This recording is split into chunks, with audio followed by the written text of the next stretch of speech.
Hello नमस्कार, good morning, सुप्रभात मेरे शेर शेरनियों। गायत्री मंत्र में आप सभी का दिल खोलकर स्वागत है। आज दोस्तों गायत्री मंत्र में हम संविधान की प्रमुख अनुसूची और दोस्तों संविधान के जो प्रमुख अनुच्छेद हैं उन्हें एक साथ दोस्तों कवर करने वाले। अगले 10 मिनट दोस्तों आपके लिए अति महत्वपूर्ण होंगे। सारी बातों को सुनना है और दोस्तों अपनी कॉपी में नोट करना है। हौसला दो किसी की टूटती हुई उम्मीदों को, सहारा दो किसी के थकते हुए कदमों को, जिद हो ऐसी जो आंधी में भी दिया जला दे और जिद हो ऐसी जो अपने संघर्ष को आपकी मंजिल से मिला दे। देखिए संविधान की दोस्तों महत्वपूर्ण अनुसूचियां आपके सामने। पहली दोस्तों जो अनुसूची है उसके अंदर लिखा हुआ है कि भारत में दोस्तों 28 राज्य हैं और 8 दोस्तों यूटी हैं। ये पहली अनुसूची के अंदर लिखा हुआ है दोस्तों। अगला देखना, दूसरी जो दोस्तों अनुसूची है उसमें वेतन भत्ते और दोस्तों पेंशन जो है इसका जिक्र ध्यान रखिए, दूसरी दोस्तों अनुसूची के अंदर किया गया है। थर्ड दोस्तों जो अनुसूची है शपथ संबंधी दोस्तों उल्लेख जो है ये थर्ड अनुसूची के अंदर किया गया है। फोर्थ दोस्तों जो अनुसूची है राज्यसभा की सीटों का दोस्तों उल्लेख जो है धरना, ये फोर्थ अनुसूची के अंदर है। राज्यसभा की जो सीट दोस्तों वो किस आधार पे होंगे इसका उल्लेख जो है फोर्थ अनुसूची में। फिफ्थ दोस्तों जो अनुसूची है अनुसूचित जाति और जनजाति दोस्तों, मतलब ध्यान रखिएगा दोस्तों एससी और दोस्तों एसटी जो क्षेत्र है इसका जो प्रशासन दोस्तों इसका उल्लेख जो है 5वीं अनुसूची के अंदर किया गया है। सबसे महत्वपूर्ण दोस्तों अनुसूची है छठी दोस्तों अनुसूची। इसमें दोस्तों 4 राज्यों का उल्लेख है, असम, त्रिपुरा, मेघालय, मिजोरम। ध्यान रखना असम, त्रिपुरा दोस्तों, मेघालय, मिजोरम, यहाँ का जनजातीय दोस्तों प्रशासन जो है इसका उल्लेख छठी अनुसूची के अंदर किया गया है। अगर बात करें 7वीं दोस्तों अनुसूची जो है केंद्र और राज्य के बीच शक्ति का जो बंटवारा है दोस्तों, संघ सूची, समवर्ती सूची, राज्य सूची जो है इनका उल्लेख ध्यान रखिए 7वीं दोस्तों अनुसूची के अंदर किया गया है। 8वीं दोस्तों जो अनुसूची है इसमें दोस्तों 22 भाषाओं का उल्लेख जो है, भाषाओं का उल्लेख 8वीं अनुसूची में। मूल संविधान में दोस्तों ये अंतिम अनुसूची थी। अगर पूछो दोस्तों आपसे प्रारंभ में दोस्तों कितनी भाषाएं करना, प्रारंभ में दोस्तों आपके केवल 14 भाषाएं थी। फिर दोस्तों आपके ध्यान रखिए 8 दोस्तों नई भाषाएं जो है फिर दोस्तों जोड़ी गई। उसके बाद में याद करो 21वां संविधान संशोधन दोस्तों सिंधी भाषा जोड़ी गई। अगर पूछे आपसे 71वां संविधान संशोधन 71 दोस्तों नोट कीजिएगा नेपाली, मणिपुर, कोंकणी। और बात करो दोस्तों आपसे 92 संविधान संशोधन ध्यान रखिए आपके दोस्तों 4 भाषाएं बोडो, डोंगरी, संथाली और दोस्तों मैथिली। तो ध्यान रखिए 21वां संविधान संशोधन सिंधी दोस्तों, 71वां संविधान संशोधन आपके नेपाली, मणिपुर, कोंकणी और दोस्तों 92वां संविधान संशोधन 92 छापरा दोस्तों आपके बोडो, डोंगरी, संथाली और दोस्तों मैथिली। कुल मिलाकर दोस्तों वर्तमान में 22 दोस्तों भाषाएं संविधान के अंदर 8वीं अनुसूची के अंदर है। अगर दोस्तों पूछूं आपसे पहले संविधान संशोधन के द्वारा 9वीं दोस्तों जो अनुसूची है वो भारत के संविधान के अंदर जोड़ी जाती है दोस्तों, और भूमि सुधार संबंधी जो उल्लेख है वो इसके अंदर किए गए। पहला दोस्तों संविधान संशोधन 1951 में हुआ था। इसके बाद दोस्तों नोट करना 10वीं दोस्तों जो अनुसूची है 52वां संविधान संशोधन दोस्तों, इसके द्वारा ध्यान रखिए दल बदल दोस्तों संबंधी जो प्रावधान है वो इसके अंदर किए गए।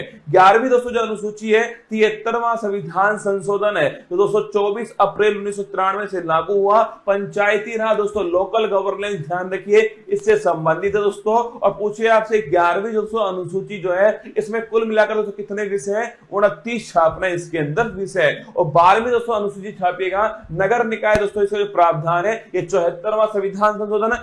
11वीं दोस्तों पंचायत से संबंधित है और 12वीं दोस्तों छापिएगा नगर निकाय से संबंधित है। इसके बाद दोस्तों भारत के जो महत्वपूर्ण अनुच्छेद है, अनुच्छेद दोस्तों 1 राज्य और दोस्तों यूटी जो है इसका उल्लेख ध्यान रखिए अनुच्छेद दोस्तों 1 के अंदर किया गया है। अनुच्छेद दोस्तों 5 से 11 छापना दोस्तों नागरिकता का जो उल्लेख है ध्यान रखिएगा अनुच्छेद दोस्तों 5 से 11 के अंदर है। विधि के समक्ष समान दोस्तों नोट करना आर्टिकल 14 समानता का दोस्तों अधिकार, विधि का स्वतंत्रता, रूल ऑफ लॉ ध्यान रखिए आर्टिकल दोस्तों 14 है। अगर पूछूं आपसे छुआछूत का दोस्तों जो अंत जो है ये आर्टिकल नंबर 17 के अंदर किया गया है। उपाधियों का दोस्तों जो अंत छापना ये आर्टिकल नंबर 218 के अंदर है। आर्टिकल 19(1)(a) बड़ा महत्वपूर्ण दोस्तों विचार और अभिव्यक्ति जो है इसकी दोस्तों फ्रीडम जो है ये आर्टिकल दोस्तों 19(1)(a) के अंदर की गई है। अगर दोस्तों बात करूं आर्टिकल नंबर दोस्तों 21 है प्राण और दैहिक दोस्तों फ्रीडम जो है इसका जो अधिकार दोस्तों आर्टिकल नंबर 21 के अंदर है। अगर पूछे आर्टिकल नंबर दोस्तों 21A 86वां संविधान संशोधन नोट करना दोस्तों, शिक्षा का जो अधिकार है वो दोस्तों मौलिक अधिकार बनाया गया। अगर पूछे दोस्तों आर्टिकल नंबर 24 छापी का दोस्तों शोषण के विरुद्ध दोस्तों अधिकार जो है ये आर्टिकल नंबर दोस्तों 24 के अंदर है। और दोस्तों अंतःकरण की स्वतंत्रता दोस्तों, अगर पूछे आपसे दोस्तों रिलीजियस फ्रीडम जो है ये आर्टिकल नंबर दोस्तों 25 के अंदर है। व्यक्ति कोई भी धर्म दोस्तों अपनाए ये उसकी दोस्तों फ्रीडम है। आर्टिकल नंबर 32 डॉक्टर भीमराव दोस्तों अंबेडकर जी ने इसे संविधान की आत्मा कहा। संवैधानिक उपचारों का जो अधिकार है आर्टिकल नंबर 32 दोस्तों, अगर हमारे मौलिक अधिकारों का उल्लंघन होता है दोस्तों तो सुप्रीम कोर्ट जो है वो गारंटी दोस्तों हमें देता है 5 प्रकार की रिट जारी करके। आर्टिकल नंबर 37 छापरा दोस्तों डीपीएसपी अप्रवर्तनीय, मतलब डीपीएसपी का अगर उल्लंघन हुआ तो आप दोस्तों कोर्ट में नहीं जा सकते। ये आर्टिकल नंबर 37 में लिखा हुआ है। आर्टिकल नंबर दोस्तों 38 छापेगा लोक कल्याणकारी दोस्तों राज्य जो है, अगर पूछे आपसे कौन सा आर्टिकल नंबर 38 दोस्तों। और निःशुल्क विधिक सहायता दोस्तों फ्री लीगल एड जो है ये आर्टिकल नंबर 39A 42वां संविधान संशोधन। ग्राम पंचायत दोस्तों थाने की जगह गठन है यह आर्टिकल नंबर 240 के अंदर किया गया है। यूनिफॉर्म सिविल कोड दोस्तों समान दोस्तों सिविल संहिता यह आर्टिकल नंबर 44 के अंदर है। अगर दोस्तों पोषण है संबंधित दोस्तों अधिकार जो है वो आर्टिकल नंबर 47 के अंदर दिए गए। कार्यपालिका और दोस्तों न्यायपालिका जो है इनका दोस्तों पृथक्करण जो है ये आर्टिकल नंबर 50 में। और दोस्तों अंतरराष्ट्रीय शांति की स्थापना भारत की दोस्तों विदेश नीति जो है वो आर्टिकल नंबर 51 में। आर्टिकल दोस्तों 51 छापेगा मौलिक दोस्तों कर्तव्य जो है फंडामेंटल दोस्तों ड्यूटी जो है वो आर्टिकल नंबर 51 है दोस्तों। 42वां संविधान संशोधन 1976 सरदार स्वर्ण सिंह समिति की सिफारिश पर। अगर दोस्तों आर्टिकल नंबर 52 पूछूं आपसे, भारत का दोस्तों एक राष्ट्रपति होगा आर्टिकल नंबर 52, उसके पास में कार्यपालिका शक्ति दोस्तों होंगे आर्टिकल नंबर 53, उसका जो चुनाव दोस्तों वो निर्वाचक मंडल के द्वारा होगा आर्टिकल नंबर 54 दोस्तों, उसके जो विधि होगी निर्वाचन की वो होगी दोस्तों एकल संक्रमणीय मत पद्धति पीआर विद दोस्तों एसटीवी पॉलिसी निर्वाचन विधि आर्टिकल नंबर 55 दोस्तों। कार्यकाल ध्यान रखिए आर्टिकल नंबर 56 के अंदर दोस्तों कार्यकाल लिखा हुआ है जो कि 5 वर्ष दोस्तों होने वाला है। शपथ दोस्तों लिखिए आर्टिकल नंबर 60 के अंदर शपथ दोस्तों। और आर्टिकल नंबर 61 जो है इसमें महाभियोग दोस्तों इंपीचमेंट जो है इसका उल्लेख किया गया है। शपथ की दोस्तों बात करूं मैं आपसे, भारत के सुप्रीम कोर्ट के चीफ जस्टिस ऑफ इंडिया जो है वो शपथ दोस्तों राष्ट्रपति जी को दिलाते हैं। इसके बाद दोस्तों बात करूं आर्टिकल नंबर 63 छापेगा, भारत का दोस्तों एक उपराष्ट्रपति होगा 63 के अंदर है। और जो उपराष्ट्रपति है दोस्तों ये राज्यसभा का दोस्तों पदेन सभापति होगा, ये 64 के अंदर लिखा हुआ है। आर्टिकल नंबर 71 पूछूं आपसे, कोई भी दोस्तों विवाद हुआ, अगर दोस्तों कोई भी राष्ट्रपति उपराष्ट्रपति चुनाव में कोई विवाद होता है दोस्तों सुप्रीम कोर्ट उसका निपटारा करने वाला है। 72 दोस्तों नोट करना। अगर पूछे 72 दोस्तों आर्टिकल क्षमादान जो है, राष्ट्रपति के पास क्षमादान की शक्ति है दोस्तों, मृत्यु दंड को भी माफ कर सकता है कौन? राष्ट्रपति। आर्टिकल नंबर 76 दोस्तों अटॉर्नी जनरल महान्यायवादी पूछूं आपसे, यह आर्टिकल नंबर 76 दोस्तों भारत सरकार का सबसे बड़ा जो वकील दोस्तों वो महान्यायवादी आर वेंकट रमनी वर्तमान में। संयुक्त दोस्तों बैठक की बात को ज्वाइंट सिटिंग लिखिएगा, आर्टिकल नंबर 108 जो है ज्वाइंट सिटिंग अब तक दोस्तों केवल 3 बार जो है ज्वाइंट सिटिंग हुई है। आर्टिकल नंबर दोस्तों 110 छापिएगा, धन विधेयक का दोस्तों उल्लेख कहां पर है? आर्टिकल नंबर दोस्तों 110 के अंदर धन विधेयक का उल्लेख है। अगर दोस्तों आपसे आर्टिकल नंबर 112 जिसे दोस्तों हम बजट कहते हैं ना, वार्षिक वित्तीय दोस्तों विवरण ध्यान रखिएगा, एनुअल फाइनेंशियल स्टेटमेंट जो है यह आर्टिकल नंबर दोस्तों 112 के अंदर लिखा हुआ है दोस्तों। आर्टिकल नंबर 123 छापिए, राष्ट्रपति दोस्तों अध्यादेश जो है यह आर्टिकल नंबर 123 दोस्तों। आर्टिकल नंबर 213 तो नोट करना आपके राज्यपाल का अध्यादेश है। अगर दोस्तों पूछूं आपसे सुप्रीम कोर्ट के दोस्तों जज जो है कितने उसमें दोस्तों न्यायाधीश होंगे, कितना दोस्तों कार्यकाल होगा, कौन दोस्तों अपॉइंट करेगा, किस प्रकार शपथ लेंगे दोस्तों, किस प्रकार उन्हें हटाया जाएगा, ये सब आर्टिकल नंबर 124 के अंदर लिखा हुआ है। 124 के अंदर सुप्रीम कोर्ट दोस्तों एक अभिलेख न्यायालय होगा, यह आर्टिकल नंबर 129 में लिखा हुआ है। राष्ट्रपति जो है दोस्तों सुप्रीम कोर्ट से परामर्श ले सकता है दोस्तों, और सुप्रीम कोर्ट परामर्श दे सकता है, ये दोस्तों आर्टिकल नंबर 43 के अंदर लिखा हुआ है। अगर कुछ दोस्तों आपसे सीएजी कैग दोस्तों कंट्रोलर एंड ऑडिटर जनरल जो है यह आर्टिकल नंबर 148 जो है गिरीश चंद्र मुर्मू दोस्तों इसके बारे में उल्लेख है।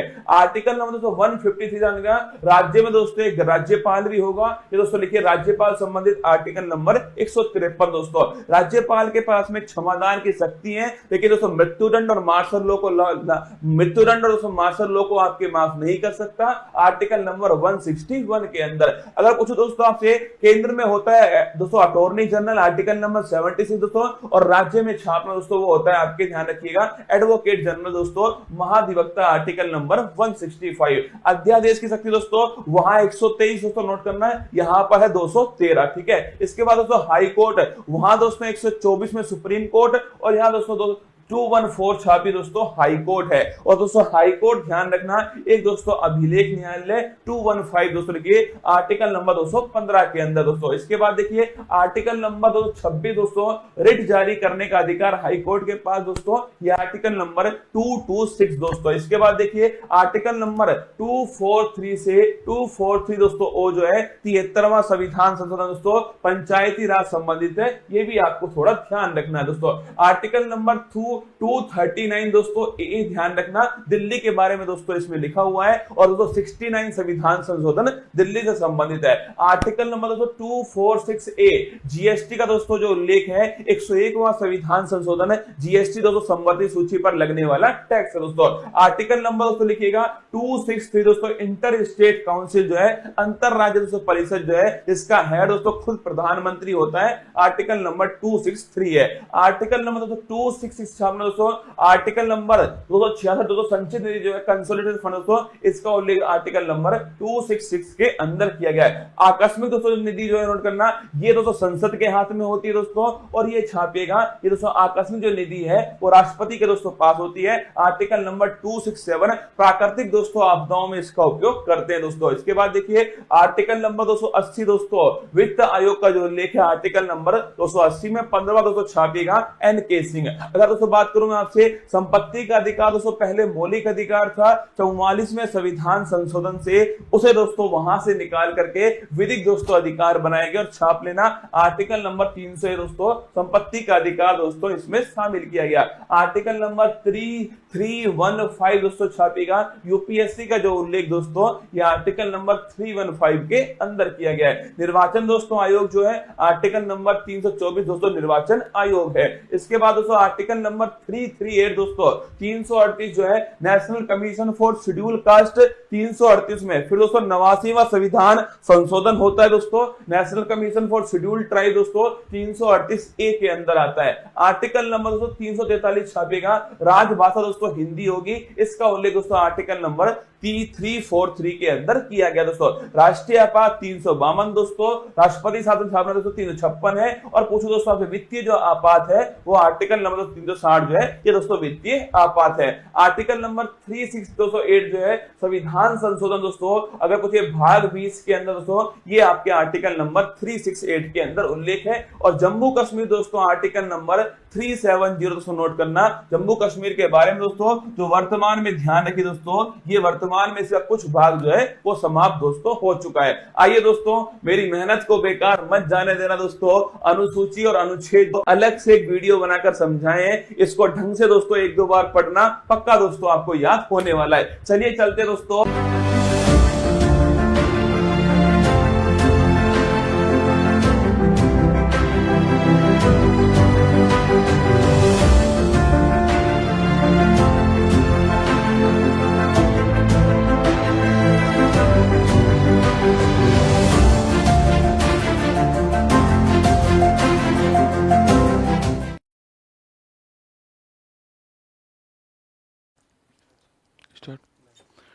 हेलो नमस्कार, गुड मॉर्निंग। शुरुआत मेरे शेर शेरनी उत्कर्ष परिवार में आप सभी का दिल खोलकर स्वागत है। लग चुकी है तलम मंजिल की, अब खुद को आग में झोंकना होगा। ये ठोकरे कहती है मारा जाएगा, हौसला कहता है देख लेंगे। बोल वाके बिहारी लाल की जय। आइए, स्वागत है अति महत्वपूर्ण क्लास के अंदर। बिल्कुल मेरे साथ में गणेश, अंकुश, पंकज, बिल्कुल आलोक, संगीता, प्रभु, विकास, शेजल, आशीष, बिल्कुल पूजा, मीरा, सभी का स्वागत है। और तुम तो वैसे मेरे मांझी तोड़ोगे नहीं, छोड़ने वाले तुम हो भी नहीं। आज का सवाल, कल दोस्तों हमारे यहाँ पर ईओआरओ का एग्जाम हुआ था, राजस्थान के अंदर दोबारा एग्जाम हुआ था।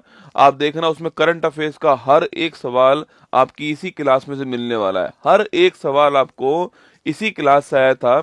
अगर आप लगातार इसको पढ़ाई करोगे ना, लगातार इस क्लास को लोगे, तो आपको घर पे पढ़ने की ना जरूरत है, मैं आपको यहीं पर रिवाइज कराऊंगा बार बार जो है। बस आप इसको लगातार सुनने की आदत डाल लो अपने कान के अंदर कि मुझे तो ये क्लास लेनी है, बस ये बात आपके अंदर होनी चाहिए, ठीक है। और तुम तो वैसे मेरे मांझी हो ना, तोड़ोगे नहीं, छोड़ने वाले तुम हो भी नहीं, ठीक है। 24 मार्च 2025 से दैनिक समसामयिक की सभी प्रकार की परीक्षाओं को निस्तेनाबूद करने के लिए अति महत्वपूर्ण। आज का हर सवाल महत्वपूर्ण है, इसलिए हमारे पास सवाल का कंटेंट आज बहुत ज्यादा है, इसलिए सवाल पे फोकस करने वाले हम लोग जो है, क्योंकि आज के क्वेश्चन जो है ना एग्जाम के हिसाब से निश्चित रूप से एग्जाम में आएंगे, आप मान के चलना एग्जाम में निश्चित रूप से आने वाले हैं आज के जो सवाल होंगे, ठीक है। इसलिए ध्यान देना आप लोग, ठीक है। 22 मार्च को मनाया गया विश्व जल दिवस 2025। छत्तीसगढ़ के प्रसिद्ध हिंदी लेखक विनोद कुमार शुक्ला को वर्ष 2025 के ज्ञानपीठ पुरस्कार से किया जाएगा सम्मानित। जापान, चीन और साउथ कोरिया के बीच टोक्यो में हुई त्रिपक्षीय सहयोग पर बैठक। केंद्रीय जल शक्ति मंत्री ने की हरियाणा में कैच द रेन 2025 राष्ट्रव्यापी अभियान की शुरुआत। वर्ष 2025 में आईपीएल के 18वें संस्करण का कोलकाता में हुआ आगाज। केरल वरिष्ठ नागरिक आयोग स्थापित करने वाला बना पहला भारतीय राज्य। पंजाब विधानसभा सांकेतिक भाषा में कार्यवाही प्रसारित करने वाली बनी देश की पहली विधानसभा। भगत सिंह, राजगुरु और सुखदेव को श्रद्धांजलि देने के लिए 23 मार्च को बनाया गया शहीद दिवस। अमिताभ कांत को एनआईआईटी विश्वविद्यालय के चांसलर पद पर किया गया नियुक्त। आयुष मंत्रालय ने राष्ट्रव्यापी राष्ट्रीय कर्मयोगी जन सेवा कार्यक्रम के पहले बैच का किया उद्घाटन। वित्त वर्ष 24-25 में 250 मीट्रिक टन माल लदान करने वाला ईस्ट कोस्ट रेलवे बना पहला रेलवे जोन। आज का मोटिवेशन कोट जो आपको ऊर्जावान बनाएगा, चेहरे पर मुस्कान लेकर आएगा और माँ तेरे पसीने की हर बूंद को मतलब चमकाऊंगा, सपने बड़े देखना माँ, शेर शेरनी करके दिखलाएगा। सुनिए आज की महत्वपूर्ण सुर्खियां।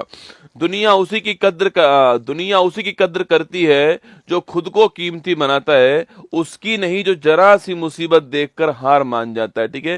ये दुनिया जो है ना वो उसी की कद्र करती है जो खुद को कीमती बनाता है, उसकी नहीं जो जरा सी मुसीबत देख करके हार मान जाए ना। जरा सी मुसीबत आई और मैं नहीं कर पाऊंगा और साइड में हो गए आप लोग जो है, उनकी कद्र दुनिया नहीं करने वाली है। दुनिया कद्र उसी की करेगी जो मुसीबत के सामने मांझी की तरह खड़ा हो जाए और मांझी की तरह पहाड़ को बोले कि जब तक तोड़ूंगा नहीं तब तक छोड़ूंगा नहीं, और उस पहाड़ को रेत के टीलों में कन्वर्ट कर दे।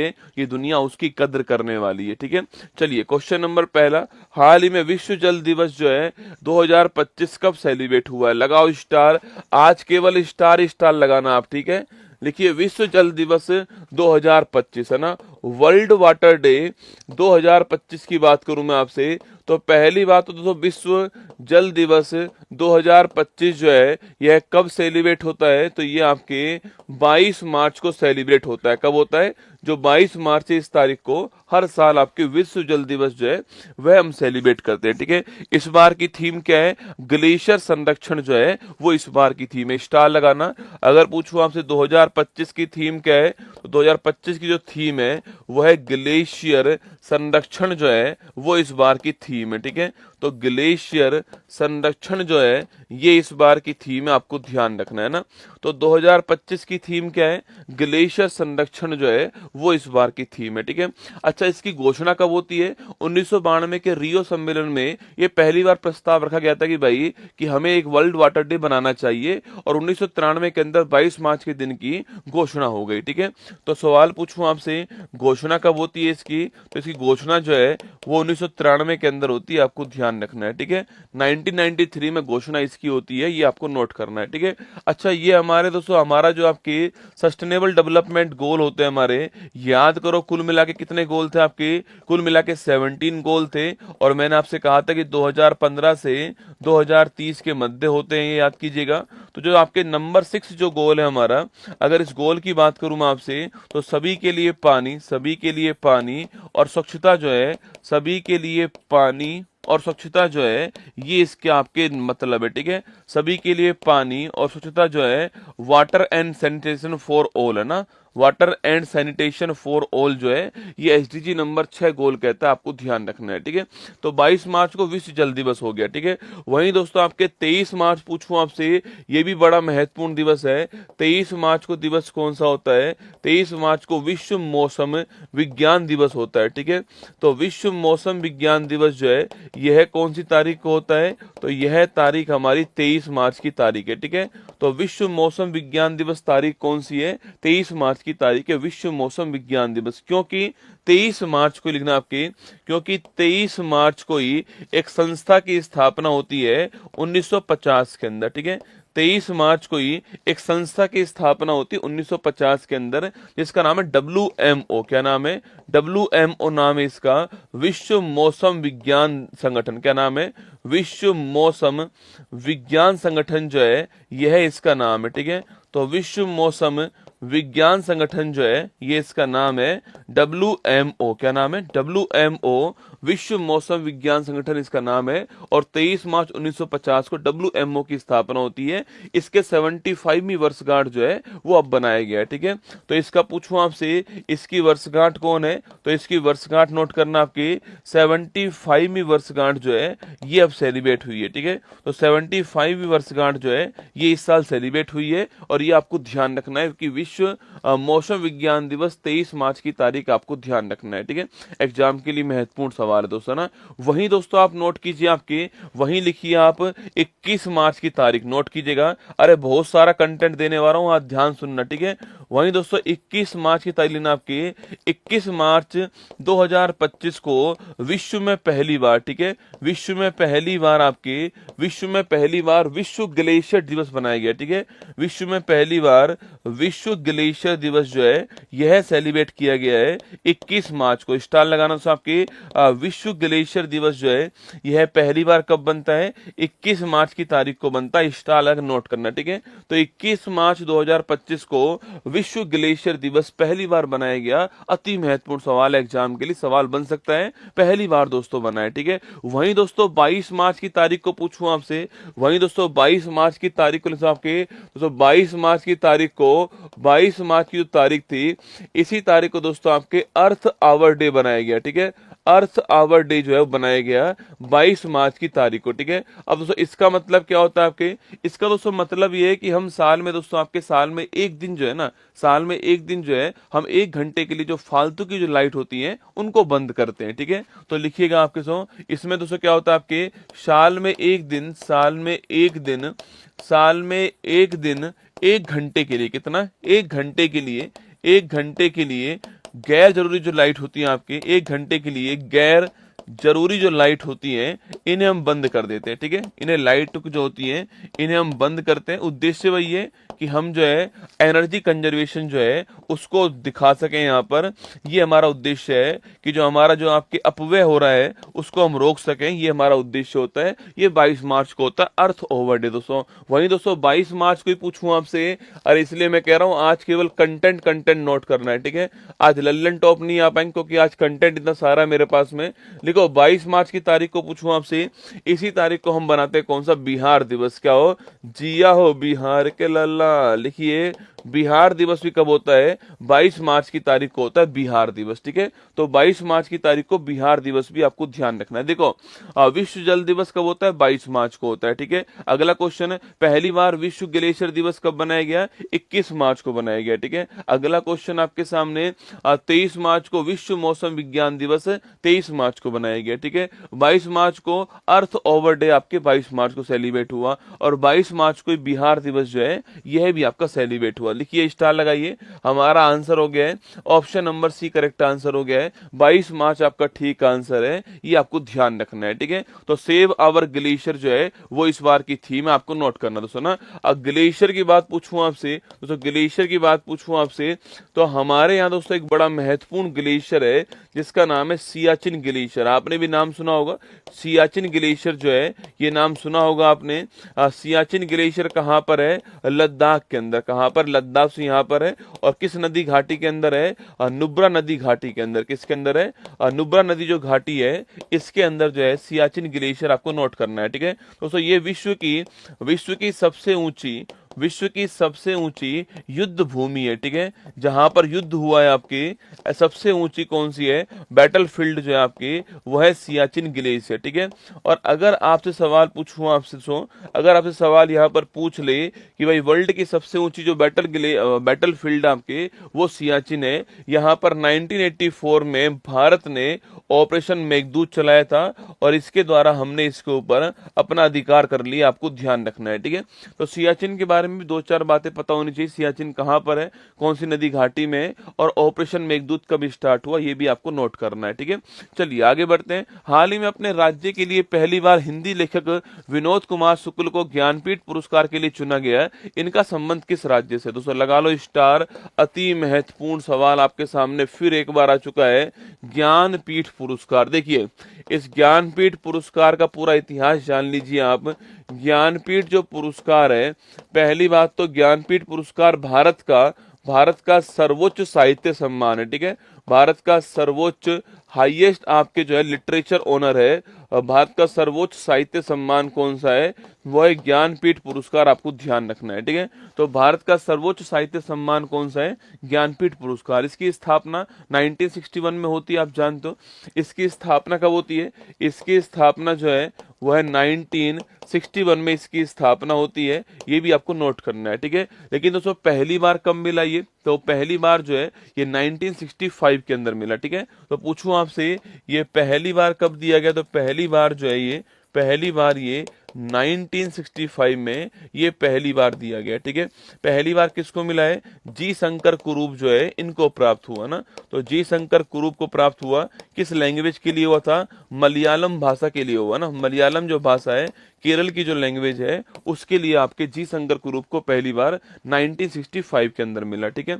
अगला क्वेश्चन है, इसकी इनामी राशि पूछू कितनी है आपके, तो 11 लाख रुपए जो है इनामी राशि कितनी है, 11 लाख रुपए जो है वो इसकी इनामी राशि दोस्तों। और साथ में पूछे आपसे, साथ में जो आपके बाघ देवी है, सरस्वती माँ की जो आपकी मूर्ति जो होती है वो भी इसमें प्राप्त होती है, ठीक है। तो इनामी राशि 11 लाख रुपए हो गई, आपको नोट करना है, ठीक है। अभी दोस्तों 58वां पूछूं आपसे, 57वां और 58वां जो ज्ञानपीठ पुरस्कार है यह किसको प्राप्त हुआ था आपके, तो नोट करो दोस्तों आपके, ये 57वां ज्ञानपीठ पुरस्कार 57 पूछूं आपसे, यह गुलजार जी को मिला, किसको मिला, गुलजार जी को मिला था। और जो 58वां है वो किसको मिला आपके, गुरु राम भद्राचार्य जी को मिला है, किसको मिला है, गुरु राम भद्राचार्य जी को 58वां ज्ञानपीठ पुरस्कार जो है ये प्राप्त हुआ है। 57वां जो ज्ञानपीठ पुरस्कार था वो गुलजार को मिला, आपको ध्यान रखना है, ठीक है। 57वां गुलजार जी को मिला, 58वां किसको मिला है, राम भद्राचार्य जी को 58वां ज्ञानपीठ पुरस्कार जो दिया गया, ठीक है। अब सवाल दोस्तों यहाँ पर यह आता है कि अभी हाल ही में जो आपके 59वां जो आपके ज्ञानपीठ पुरस्कार है यह किसको प्राप्त हुआ, ठीक है। तो आप पूछूं आपसे कि 59वां ज्ञानपीठ पुरस्कार जो है यह किसको प्राप्त हुआ है, तो 59वां जो ज्ञानपीठ पुरस्कार था आपके, 59वां जो ज्ञानपीठ पुरस्कार सॉरी है ना, तो 58वां 2 को मिला, ठीक है। 58वां जो था आपके 2 को मिला था, गुलजार जी को मिला था 58वां, और आपके गुरु रामभद्राचार्य जी को मिला था, ठीक है। दोनों को मिला था 58वां, आपको ध्यान रखना है, ठीक है। 58वां दोनों को मिला था, किसको, गुलजार जी को भी और गुरु रामभद्राचार्य जी दोनों को प्राप्त हुआ था ना। अब सवाल दोस्तों 59वां पूछूं आपसे, यह किसको मिला, लिखना आपके विनोद शुक्ल जो है इनको मिला 59वां ज्ञानपीठ पुरस्कार, ठीक है। अच्छा सवाल पूछूं आपसे, ये कहाँ के रहने वाले, छत्तीसगढ़ के रहने वाले, आपको ध्यान रखना है दोस्तों ना। ये कौन सी लैंग्वेज के हैं, ये हिंदी भाषा के हैं, आपको नोट करना है, ठीक है। ये हिंदी भाषा के लेखक हैं, ये भी आपको ध्यान रखना है। तो विनोद शुक्ल को मिला है पहला क्वेश्चन, ठीक है। और छत्तीसगढ़ आपको ध्यान है, यहाँ के रहने वाले, ठीक है, और हिंदी लेखक है, आपको नोट करना है, ठीक है। इनकी दोस्तों 2-3 आपके बड़ी महत्वपूर्ण आपके 2-3 बड़े महत्वपूर्ण उपन्यास है, नौकर की कमीज है ना, लगभग जय हिंद, दीवार में एक खिड़की, ये तीनों नोट करना आपके, ये तीनों इनके बड़े महत्वपूर्ण उपन्यास है, लिखिएगा आपके। तो लिखिए लगभग जय हिंद, आपके लगभग जय हिंद उपन्यास का नाम, इनका उपन्यास का नाम आपके लिखिए। दीवार में एक खिड़की लिखना, दीवार में एक खिड़की, ये भी एक उपन्यास है, दीवार में एक खिड़की, यह भी एक उपन्यास है। और लिखिए नौकर की कमीज, क्या है, नौकर की कमीज, यह भी एक उपन्यास है, ठीक है। तो नौकर की कमीज, दीवार में एक खिड़की और लगभग जय हिंद जो है ये 3 इनके क्या है, ये 3 इनको उपन्यास आपको ध्यान रखना है, ठीक। कौन कौन से? लगभग जय हिंद, दीवार में एक खिड़की और नौकर की कमीज आपको ध्यान रखना। एग्जाम में महत्वपूर्ण सवाल है, ये सवाल आपके एग्जाम में बन सकता है, इसको तैयार रहना है, ठीक है। तो हमारा आंसर क्या हो गया है? छत्तीसगढ़ हमारा आंसर हो गया है, ऑप्शन नंबर 1 हमारा आंसर, ठीक है। तो जिन्होंने जिस चयन समिति ने इनको सेलेक्ट किया, जिस चयन समिति ने इनको सेलेक्ट किया, आपके कभी कभी सवाल पूछता है कि भाई चयन समिति के हेड कौन थे आपके, तो प्रतिभा रे जो है वो चयन समिति की हेड थी, आपको ध्यान रखना है, ठीक है। आप मेरे साथ दोस्तों यहीं पर लिख दीजिए, लिखिएगा आपके जो सिलेक्शन कमेटी थी जिसने विनोद जी के नाम का सिलेक्शन किया था, इस बार आपके इस चयन समिति की हेड कौन है? इस चयन समिति की जो हेड है वो है प्रतिभा रे। कौन है? प्रतिभा रे जो है वो इस चयन समिति की हेड है, आपको ध्यान रखना है, ठीक है। तो जो चयन समिति सेलेक्ट की इन्होंने आपके, जिन्होंने सेलेक्ट किया उसकी हेड कौन है? प्रतिभा रे का नाम आपको ध्यान रखना है, ठीक है। अब सवाल दोस्तों आपसे यहाँ पर ये पूछता हूँ कि जो ज्ञानपीठ पुरस्कार है वो कितनी भाषा में मिलता है, ठीक है। ज्ञानपीठ पुरस्कार जो है वो वर्तमान की बात कर रहा हूँ, वर्तमान में कितनी लैंग्वेज के अंदर, कितनी भाषा के अंदर जो है ज्ञानपीठ पुरस्कार जो है प्रदान करते हैं, ये आपको बताना है, ठीक है। तो ज्ञानपीठ पुरस्कार जो है वो कितनी लैंग्वेज के अंदर, कितनी भाषा के अंदर जो है प्रदान किया जाता है, यह है क्वेश्चन आपके लिए कि 22 भाषाओं में। अच्छा, ऑप्शन नंबर 1 22 में, ऑप्शन नंबर बी 23 में, ऑप्शन नंबर सी 24 में, ऑप्शन नंबर डी हमें कोनी पतो। क्या हमें कोनी पतो? बताओ भाई क्या आंसर आपका होने वाला है, ठीक है। A B C D 4 option है, इनमें से क्या आपका आंसर आने वाला, बताओ, ठीक है। तो ज्ञानपीठ पुरस्कार वर्तमान में कितनी लैंग्वेज के अंदर प्रदान करते हैं दोस्तों? ज्ञानपीठ पुरस्कार देखो, एक होता है आपके कौन सा, एक होता है, एक तो कौन सा आपके साहित्य पुरस्कार आपके, जो एक तो हमारा कौन सा हो गया है, एक तो आपके साहित्य अकादमी पुरस्कार हो गया, ठीक है।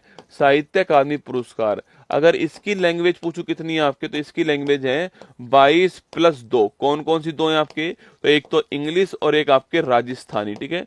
एक इंग्लिश और एक राजस्थानी जो है ये शामिल है, कुल मिला के 24 लैंग्वेज में साहित्य अकादमी पुरस्कार हो गया, ठीक है। सवाल पूछूं आपसे, ज्ञानपीठ पुरस्कार पूछूं आपसे, तो इसकी लैंग्वेज कितनी है? 22 + 1, ठीक है। तो 22 तो आपके संविधान की भाषा है और एक आपका इंग्लिश लैंग्वेज हो गया, ठीक है। राजस्थानी में नहीं मिलता है, तो कुल मिला के 23 लैंग्वेज जो है इसमें ज्ञानपीठ पुरस्कार प्राप्त होता है, आपको ध्यान रखना है, ठीक है। 23 में मिलता है, 22 + 1, ये एक दोस्तों आपके इंग्लिश हो गया। अच्छा, पूछूं आपसे, ये इंग्लिश वाला पहली बार किसको मिला, बताओ। इंग्लिश वाला जो है यह पहली बार किसको प्राप्त हुआ? इंग्लिश में पहली बार ये आपकी जो ज्ञानपीठ पुरस्कार है वो किसको प्राप्त हुआ? क्वेश्चन आपके सामने, ठीक है। पहली महिला कौन थी जिन्हें ज्ञानपीठ पुरस्कार प्राप्त हुआ, ठीक है। तो पहली महिला ज्ञानपीठ अवार्ड पाने वाली वो कौन थी, ये भी आपको बताना है। ये सारे क्वेश्चंस एग्जाम में सीधा सीधा पूछेंगे आपसे और मैं सारे क्वेश्चंस आपको लिखाने का प्रयास भी कर रहा हूं। तो इंग्लिश में पहली बार किसको मिलेगा आपके? इंग्लिश में पहली बार पूछूं आपसे, किसे ज्ञानपीठ जो पुरस्कार प्राप्त हुआ आपके? अरे इंग्लिश में पहली बार किसको मिला? अमिताभ घोष। किसको मिला है? अमिताभ घोष को इंग्लिश में पहली बार मिला, आपको ध्यान रखना है, ठीक है। ठीक बात है, अमिताभ घोष को मिला, ठीक है। अब बताओ आपके पहली महिला जिनको ज्ञानपीठ पुरस्कार प्राप्त हुआ था आपके, वो पहली महिला कौन, आपको बताना है, ठीक है। महादेवी वर्मा नहीं दोस्तों, आपके मैंने पहली महिला पूछा है, किसी लैंग्वेज की पहली वर्मा मैंने नहीं पूछा है, किसी लैंग्वेज की नहीं पूछा, मैंने पूछा पहली महिला कौन थी जिनको ज्ञानपीठ अवार्ड प्राप्त हुआ आपके? आशा पूर्णा देवी। वेरी गुड, लिखना आशा पूर्णा देवी जो है इनको प्राप्त हुआ, ठीक है। तो आशा पूर्णा देवी जो है ये पहली महिला थी जिनको ज्ञानपीठ अवार्ड मिला, ठीक है। चलिए आगे बढ़ते हैं, अब नेक्स्ट क्वेश्चन की ओर बढ़ते हैं। विनोद कुमार शुक्ला जी आपके सामने यहाँ पर है और हिंदी के कवि, हिंदी के लेखक हैं आपके, इनको ज्ञानपीठ पुरस्कार जो है प्राप्त हुआ है ना। हाल ही में जापान, चीन और दक्षिण कोरिया के बीच त्रिपक्षीय सहयोग पर बैठक दोस्तों कहाँ पर हुई है, ठीक है। देखो अभी दोस्तों आपके एक त्रिपक्षीय बैठक हुई है आपके, मतलब तीनों ने मिलकर बैठक की है, 3 देशों ने मिलकर एक वार्ता की है आपके, और त्रिपक्षीय वार्ता है ये कहां पर हुई है आपके? पहली बात किसके बीच में हुई लिखना आपके, तो जापान और चीन, जापान, चीन और जो साउथ कोरिया है इनके बीच में बैठक हुई है, ठीक है। जापान, चीन और साउथ कोरिया जो है इन तीनों के बीच बैठक हुई है आपके, और यह बैठक कहाँ दोस्तों हुई है? तो यह बैठक आपके टोक्यो में हुई है। कहां पर हुई है? टोक्यो के अंदर हुई है। और जहां पर आपके मेजबान कौन थे आपके? तो जापान मेजबान हो गए, और जापान की प्रधानमंत्री का नाम क्या है? इगेरू इशिबा जो है इगेरू इशिवा लिखना, आपके इगेरू इशिवा जो है आपके, ये इसके प्रधानमंत्री आपको ध्यान रखना है, ठीक है, ये प्रधानमंत्री आपको ध्यान रखना है ना। तो मैंने कहा टोक्यो के अंदर इनकी बैठक दोस्तों हुई है। एक्चुअली में जापान की चीन से नहीं बनती है, आप जानते हो जापान, चीन और साउथ कोरिया इनके बीच में चलते विवाद दोस्तों ना, सीमा का विवाद चलता है किसके बीच में, जापान, चीन और साउथ कोरिया के बीच में, इनकी आपस में नहीं बनती है, ठीक है। इसलिए बैठक बड़ी महत्वपूर्ण है कि विवादों के दौर में आपके तनाव को कम करने पर बल देना, ये इनका उद्देश्य है, ठीक है सर। तो लिखना, आपके सवाल पूछूं आपसे तो यहाँ तनाव, आपके तनाव को कम करना जो है, तनाव को कम करना इसका उद्देश्य है, सहयोग को बढ़ाना, तनाव को कम करना, सहयोग को बढ़ाना, ये इसका उद्देश्य रहने वाला है, ठीक है। तो ये इसका उद्देश्य रहने वाला है कि जो टेंशन है उसे कम करना, जो डिस्प्यूट है आपके उसे कम करना, ये इसका उद्देश्य है, और आपके सहयोग को बढ़ावा देना, ये इसका उद्देश्य रहने वाला है, ठीक है। वहीं दोस्तों एक आपके भारत और इटली के बीच में आजकल ये सवाल आने लग चुके हैं आपके कि अभी हाल ही में भारत की किस देश के साथ में सैन्य सहयोग की समूह जो है उसकी बैठक का आयोजन हुआ, सवाल ऐसे पूछने लग गए दोस्तों आजकल, है ना। तो लिखिए आपके भारत और इटली, है ना, भारत और इटली जो है इनके दोस्तों, इनके बीच में इनके जो सैन्य समूह है आपके, इनके जो सैन्य समूह है इनकी बैठक का आयोजन हुआ है, ठीक है। इनके बीच में जो बैठक है उसका आयोजन हुआ है, और यह बैठक कहाँ पर हुई है, रोम इटली के अंदर हुई है। कहाँ पर हुई है, रोम इटली के अंदर जो है यह बैठक का आयोजन हुआ, आपको ध्यान रखना है, ठीक है। तो जो भारत और इटली है, भारत और इटली जो है इनके जो सैन्य समूह जो है इनके मध्य बैठक का आयोजन हुआ, आपके 13वें नंबर की बैठक हुई है, और कहाँ पर हुई है आपकी, ये इटली के अंदर हुई है, आपको ध्यान, रोम के अंदर हुई है, ये भी आपको नोट करना है, ठीक है। लगे हाथ इसको भी नोट कीजिए। तो हमारा आंसर क्या हो गया है, टोक्यो हमारा आंसर है, ऑप्शन नंबर 1 आपका ठीक आंसर है, टोक्यो आपका ठीक दोस्तों आंसर, ठीक है। देखो जापान की बात करूं मैं आपसे, जापान आप जानते हो राजधानी टोक्यो हो गई आपके, यहाँ की पार्लियामेंट का नाम क्या है, डाइट, यहाँ की पार्लियामेंट, ठीक है। अगला क्वेश्चन पूछूं आपसे, यहाँ की मुद्रा पूछूं आपसे, क्या है, यहाँ की मुद्रा है येन, कौन दोस्तों, येन यहाँ की मुद्रा, आपको ध्यान रखना है, ठीक है। डाइट यहाँ की क्या, डाइट यहाँ की पार्लियामेंट, आपको नोट करना है, ठीक है। अगर तो जापान की जो बात की जाए आपसे, तो जापान को सुकुमारों का देश कहते हैं, आप जानते हो, जापान को ही हम निप्पन कहते हैं, ये भी आप जानते हो, ठीक है। इसके बाद पूछूं आपसे साउथ कोरिया, पूछे आपसे साउथ कोरिया जो है इसकी राजधानी क्या है, सियोल जो है ये इसकी राजधानी है, और वॉन यहाँ की करेंसी है, कौन सी है, वॉन करेंसी, आपको नोट करना है, ठीक है। तो वॉन तो मुद्रा है साउथ कोरिया की, और सियोल करेंसी आपको ध्यान रखना है, ठीक है। अगला दोस्तों आपके चीन की बात करूं मैं आपसे, तो चीन की राजधानी क्या है, चीन की राजधानी जो है वो बीजिंग इसकी राजधानी है। और अगला क्वेश्चन आपसे पूछूं आपसे, यहाँ की मुद्रा क्या है, तो युवान या फिर रेमेनबी जो है वो यहाँ की मुद्रा है, ये आपको ध्यान रखना है, ठीक है। तो बीजिंग करेंसी है, युवान या फिर रेमेनबी जो है वो चीन की मुद्रा, आपको नोट करना है। सो और यही पूछूं आपसे, चीन का शोक किसे कहते हैं, चीन का शोक जो है हवांगो नदी को बोलते हैं, क्या बोलते हैं, हवांगो नदी को चीन का शोक कहते हैं। अपना मार्ग चेंज करती है आपके, और भारत की सबसे लंबी नदी कहाँ पर है, तो भारत की सबसे लंबी नदी जो है यांगटीसी नदी जो है यह भी चीन के अंदर, ठीक है। नदी का नाम क्या, नदी का नाम है यांगटीसी नदी, आपकी यह भी कहाँ पर, चीन के अंदर, आपको नोट करना है। विश्व एशिया महाद्वीप की सबसे लंबी नदी, आपको ध्यान रखना है, चीन की यांगटीसी नदी, आपको नोट करना है, ठीक है। तो ये बैठक आपके तो यहाँ पर हुई है, आपकी ये बैठक है जिसमें तीनों आपके शामिल है विदेश मंत्री, आपको ध्यान रखना है। हाल ही में केंद्रीय जल शक्ति मंत्री CR पाटिल ने राष्ट्रव्यापी कैच द रेन 25 अभियान जो है इसकी शुरुआत दोस्तों कहाँ से की है, देखो दोस्तों 22 मार्च की तारीख थी, विश्व जल दिवस था, आप जानते हो 22 मार्च की तारीख थी, विश्व जल दिवस था। और हमारे जो वर्तमान में CR पाटिल जी, आप जानते हो क्या है, ये वर्तमान में भारत के जल शक्ति मंत्री, क्या है, भारत के जल शक्ति जो मंत्री है उनका नाम क्या है, CR पाटिल जी जो है आपके, CR पाटिल जी ये भारत के वर्तमान में जल शक्ति मंत्री, आपको ध्यान रखना है, ठीक है। हुआ क्या दोस्तों, इन्होंने एक अभियान की शुरुआत करती है, और वो अभियान कौन सा आपके, वो अभियान है आपके कैच द रेन अभियान। कौन सा अभियान है, कैच द रेन अभियान जो है, कैच द रेन अभियान इसकी शुरुआत हो चुकी है, ठीक है। तो कैच द रेन अभियान जो है इसकी शुरुआत हो चुकी है, आपको नोट करना है, ठीक है। तो कैच द रेन अभियान का मतलब पूछूं आपसे, इसका दोस्तों मतलब है कि आगे दोस्तों वर्षा होने वाली है, और इस वर्षा के जल का संरक्षण हमें करना है, ये इसका उद्देश्य है, ठीक है। क्योंकि दोस्तों आप जानते हो कि अब दोस्तों हमारे भारत में दोस्तों आपके भारत में मई जून से भारत में मानसून स्टार्ट होने वाला है, क्या होने वाला है, मानसून स्टार्ट होने वाला हूँ। और मानसून आप जानते हो कौन सी हवाएं होती हैं, दक्षिण पश्चिमी हवाएं जो होती हैं इनसे भारत में मानसून आता है। दक्षिण पश्चिम जो हवाएं इनसे मानसून भारत में आता है और भारत में क्या होती है, वर्षा होती है, ये आप जानते हो, ठीक है। तो भविष्य में जो वर्षा होने वाली भारत में, उसका जो जल है उसका संरक्षण करना हमारा उद्देश्य होना चाहिए। और सो इसके लिए केवल सरकार ही जिम्मेदार नहीं है, इसके लिए समुदाय भी जिम्मेदार है, रहने वाले लोग भी जिम्मेदार हैं। तो सामुदायिक भागीदारी जो है इसको बढ़ावा मिले, ठीक है। सामुदायिक जो भागीदारी है इसको बढ़ावा मिले। केवल सरकार ही पानी नहीं बचा सकती आपकी, सरकार के साथ में जनता जो है आपके वो भी जागरूक हो, वो भी अवेयर हो अपनी जिम्मेदारी के लिए। इसके लिए यहाँ पर जो सामुदायिक जो भागीदारी है इसको बढ़ावा देना भी आपका उद्देश्य होने वाला है, ठीक है। अच्छा, इसकी शुरुआत कहाँ से हुई है, तो इसकी शुरुआत जो है वो कहाँ से हुई है, पंचकुला हरियाणा। कहाँ से हुई है, पंचकुला जो हरियाणा है। यहाँ पर दोस्तों एक स्टेडियम है, कौन सा, यहाँ पर एक स्टेडियम है ताऊ देवीलाल स्टेडियम। कौन सा है, ताऊ देवीलाल स्टेडियम जो है, ताऊ देवीलाल स्टेडियम, यहाँ से शुरुआत हुई है, ठीक है। तो ताऊ देवीलाल जो स्टेडियम है यहाँ से शुरुआत किसकी हुई है, यहाँ से शुरुआत जो है आपकी वो कैच द रेन अभियान की हुई है, पंचकुला हरियाणा, ठीक है। ताऊ देवीलाल जो स्टेडियम है यहाँ से पंचकुला हरियाणा से इसकी शुरुआत हुई, आपको नोट करना है। और CR पाटिल जी ने शुरुआत की है, साथ में जो नायब सिंह सैनी जी जो कि हरियाणा के वर्तमान मुख्यमंत्री हैं वो भी दोस्तों यहाँ पर शामिल थे, आपको ध्यान रखना है, ठीक है। उद्देश्य सामुदायिक की भागीदारी को बढ़ाना है और जो वेस्ट है उसका मैनेजमेंट करना है, ठीक है। इसका उद्देश्य क्या दोस्तों आपके, अच्छा इसमें साथ में कौन थे, तो साथ में इसके नायब सिंह सैनी साहब भी थे। और आप जानते हो ये कौन है वर्तमान में, तो ये मुख्यमंत्री कहाँ के वर्तमान में, ये जो हरियाणा है यहाँ के मुख्यमंत्री वर्तमान, आपको ध्यान रखना है, ठीक है। तो हरियाणा के CM है नायब सिंह सैनी जी, ये आपके साथ में थे, नोट कीजिएगा। और हमारा आंसर क्या हो गया है, हरियाणा, हमारा ऑप्शन नंबर भी करेक्ट आंसर हो गया है। कैच द रेन अभियान के लिए हरियाणा आपके ठीक आंसर, ठीक है। अच्छा दोस्तों, हरियाणा की बात करूं मैं आपसे, हरियाणा जो है आपके, से इसकी बात की जाए आपसे, तो हरियाणा में आपके पूछूं देश का पहला संविधान संग्रहालय कहाँ पर है।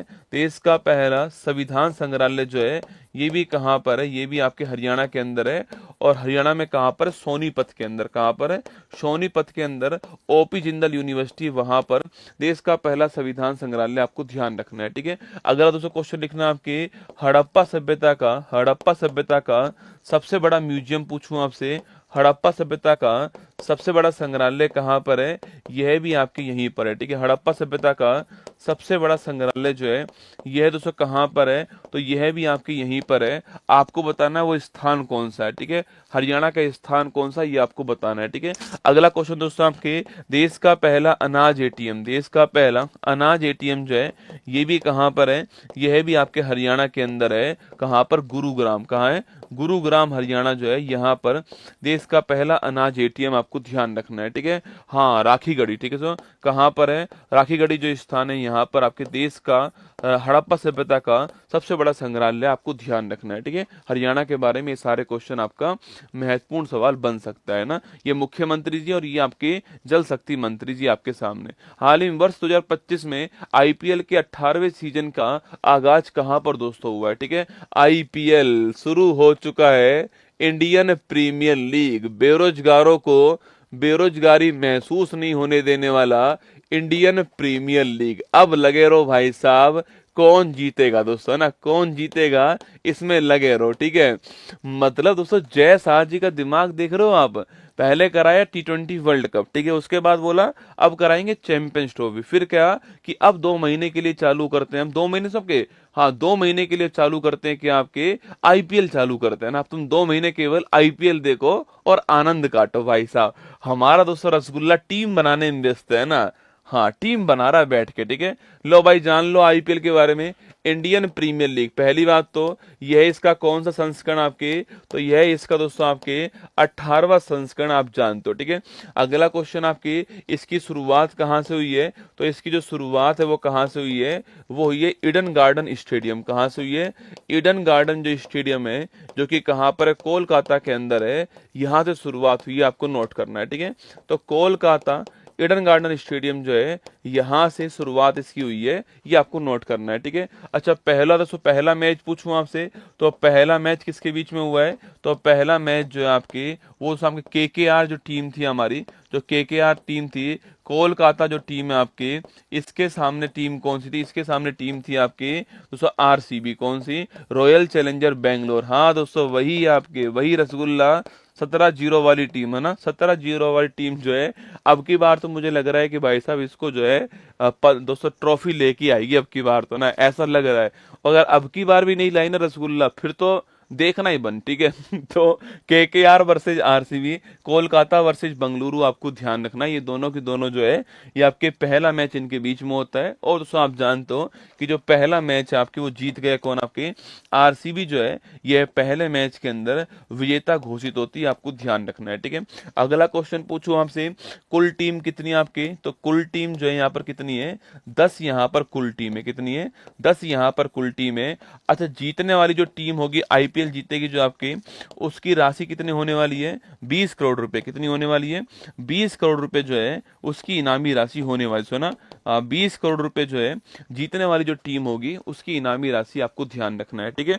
अगला दोस्तों फाइनल मैच कहां पर होगा, फाइनल मैच, हाँ मैं कह रहा हूं ना दोस्तों आईपीएल शुरू नहीं हुआ उससे पहले जो आपके इनॉग्रेशन सेरेमनी जो होती है आपकी, दिशा पाटनी डांस कर रही है, लोग उसको देख रहे हैं भाई साहब, हमारा बेरोजगारों का मेला दोस्तों देखो आप कि मैच भी चालू नहीं हुआ है, लोग 5:30 बजे बैठ के टीवी के सामने कि मैच चालू हो गया। अरे मैंने कहा डोपा हो, 5:30 बजे नहीं हुआ है, वो तुम्हारा टाइम वेस्ट कर रहे हैं। मैच 8 बजे स्टार्ट होगा, 5:30 बजे दिशा पाटनी डांस कर रही है भाई साहब, वो लोग उसको भी देख रहे हैं। भाई गुरुजी मजा आ रहा है ना, मेला है दोस्तों, मेला में हर चीज चाहिए होती है, वही चल रहा है ना। तो अच्छा इसका फाइनल मैच कब होने वाला है, इसका जो फाइनल दोस्तों मैच है आपके, इसका जो फाइनल मैच है, आजा मेरी गाड़ी में बैठ जा, आजा मेरी गाड़ी, रोहित शर्मा कह रहे मुझसे एक्टिंग करवा रहे हो तुम लोग यार, है ना। तो लेकिन फाइनल मैच कब होगा इसका, 25 मई जो है इसका फाइनल मैच होगा, ठीक है। 25 मई जो है इसका फाइनल मैच होने वाला है, ये आपको ध्यान रखना है, ठीक है। 25 मई को फाइनल मैच इसका होगा, ये भी आपको नोट करना है कि फाइनल मैच इसका 25 दोस्तों मई को होने वाला है, ठीक है। अच्छा अगला क्वेश्चन आपके, इस बार दोस्तों आपके एकमात्र विदेशी कप्तान कौन है, एकमात्र विदेशी कप्तान जो है वह कौन दोस्तों आपके, जिसने हमें दोस्तों बहुत दर्द दिया, याद करो आपके पैट कमिंस, कौन, पैट कमिंस जो है ये आपके एकमात्र विदेशी कप्तान है। और आप जानते हो कि टीम कौन सी है, टीम आपके सनराइजर टीम, कौन सी है, सनराइजर हैदराबाद टीम जो है इसके कप्तान पैट कमिंस हैं, जो कि एकमात्र विदेशी कप्तान, आपको ध्यान रखना है, ठीक है। एकमात्र विदेशी कप्तान आपको ध्यान रखना है, ठीक है। सबसे महंगे खिलाड़ी पूछू कौन आपकी, अरे सबसे महंगे जो खिलाड़ी उनका नाम क्या है, सबसे महंगे जो खिलाड़ी हैं उनका दोस्तों नाम क्या है, ऋषभ पंत, ठीक है, क्या है, ऋषभ पंत उनका नाम है। और ऋषभ पंत पूछूं आपसे टीम कौन सी है, छाप के बताओ मुझे, ऋषभ पंत की टीम कौन सी है, लखनऊ टीम, कौन सी है, लखनऊ टीम के ऋषभ पंत जो है सबसे महंगे खिलाड़ी दोस्तों बन चुके हैं, ठीक है। मतलब कि जिनका दोस्तों आपके विजेता राशि 20 करोड़ रुपए है, इससे अधिक दोस्तों एक व्यक्ति को मिला कितना, 27 करोड़ रुपए कौन लेकर गया, अकेला ऋषभ पंत लेकर गया। 20 करोड़ रुपए इनामी राशि है, पूरी टीम को मिलेगी जीतने के बाद में, 27 करोड़ रुपए अकेले कौन ले गया, ऋषभ पंत ले गया भाई साहब, है ना। 27 करोड़ रुपए में आपके खरीदा गया है। और सबसे महंगा खिलाड़ी जो है वो आईपीएल की हिस्ट्री का कौन बन चुका है, ऋषभ पंत बन चुके हैं, आपको ध्यान रखना है, ठीक है।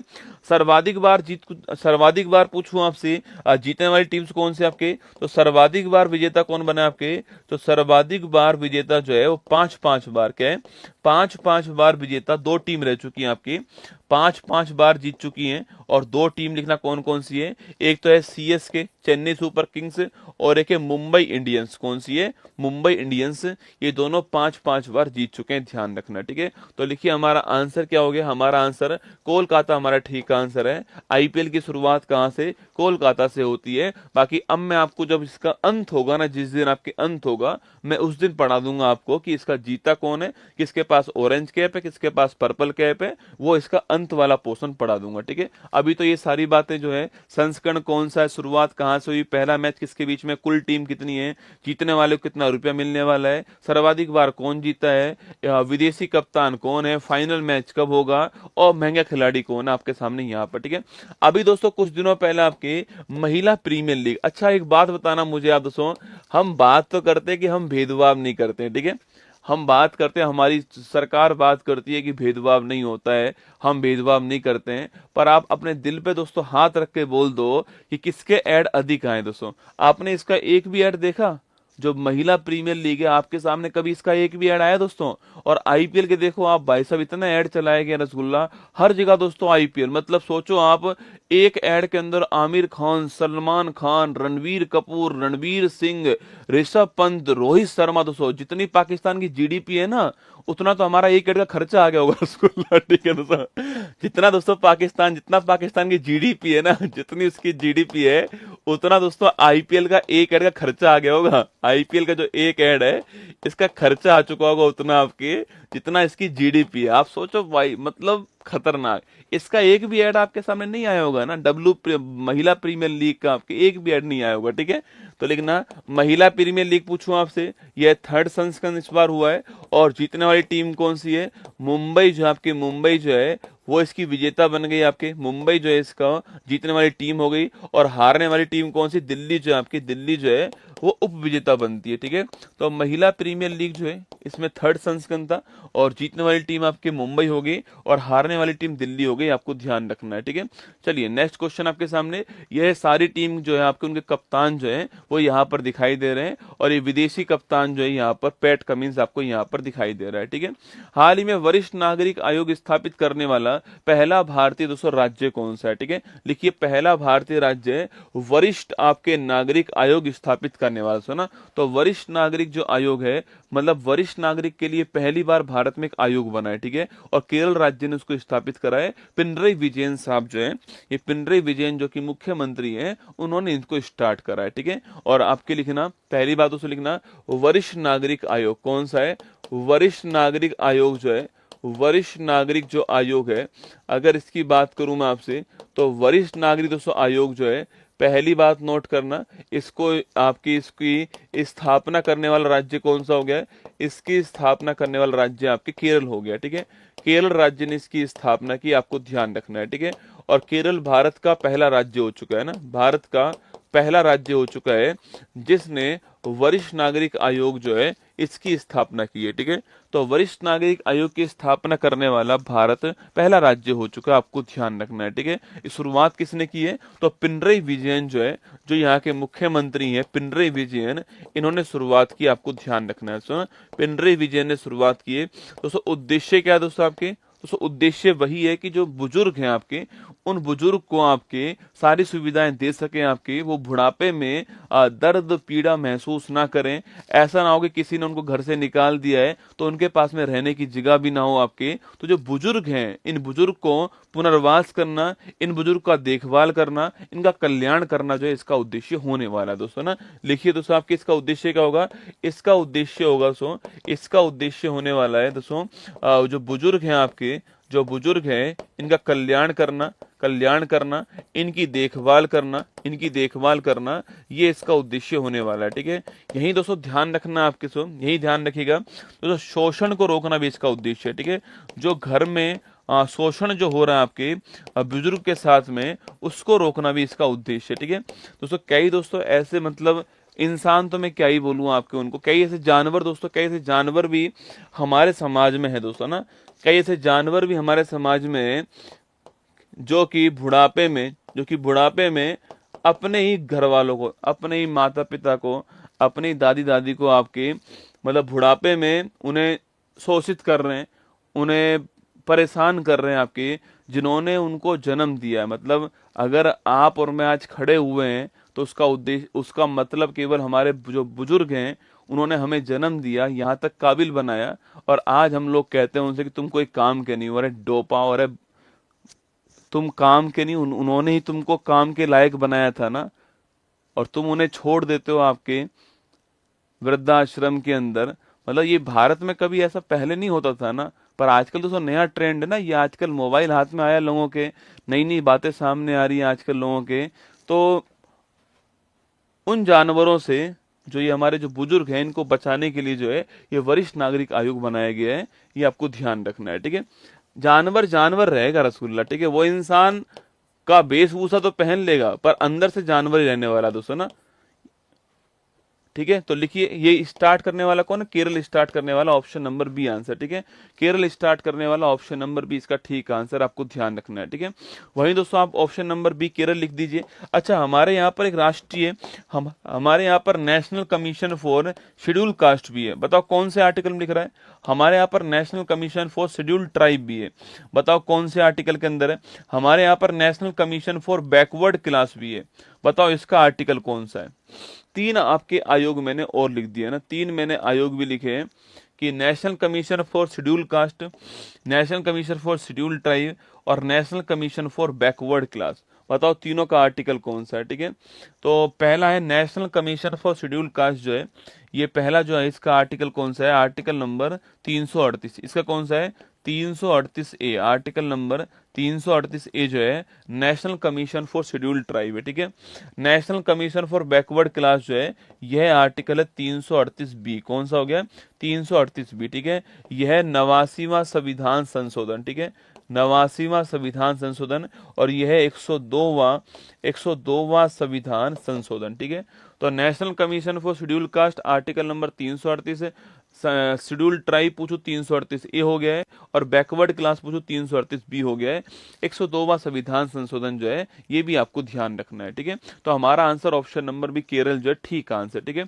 वहीं दोस्तों अगर सवाल आपसे ये पूछा जाए सवाल दोस्तों आपसे यहाँ पर ये पूछा जाए आपके दोस्तों मेघालय, दोस्तों मेघालय में क्या होता है दोस्तों, आपके ये जो मेघालय है दोस्तों नॉर्थ ईस्ट की जो स्टेट है ना, यहाँ पर दोस्तों कोयला निकालने के लिए आज भी यहाँ पर जो है आज भी दोस्तों यहाँ पर रेट होल माइनिंग तकनीक यूज करते हैं, कौन सी रेट होल माइनिंग तकनीक, ठीक है। आज भी यहाँ पर रेट होल माइनिंग तकनीक जो है यूज करते हैं, कहाँ पर मेघालय के अंदर, ठीक है। मेघालय में कोयला निकालने के लिए आज भी रेट होल माइनिंग तकनीक जो है, अरे गांवों की तो बात ही अलग है रसगुल्ला, गांव तो स्वर्ग है ना, गांव को छोड़ो तुम यार। भारत कहते हैं ना, भारत गांवों में बसता है और गांव की आत्मा किसान के अंदर, ठीक है। तो गांव की बात छोड़ो आप, गांव में दोस्तों गांव में अगर तुमने दादी से कुछ कह दिया ना, दादी भाई साहब बेलन फेंक के मारती है तुमको। दोस्तों गांव में दादी का जो खौफ है ना वो अलग टाइप का खौफ है, ठीक है। केवल अपने घर में नहीं, आसपास के घर में भी खौफ है ना कि भाई उस दादी से दूर रहना, खतरनाक दादी है ना।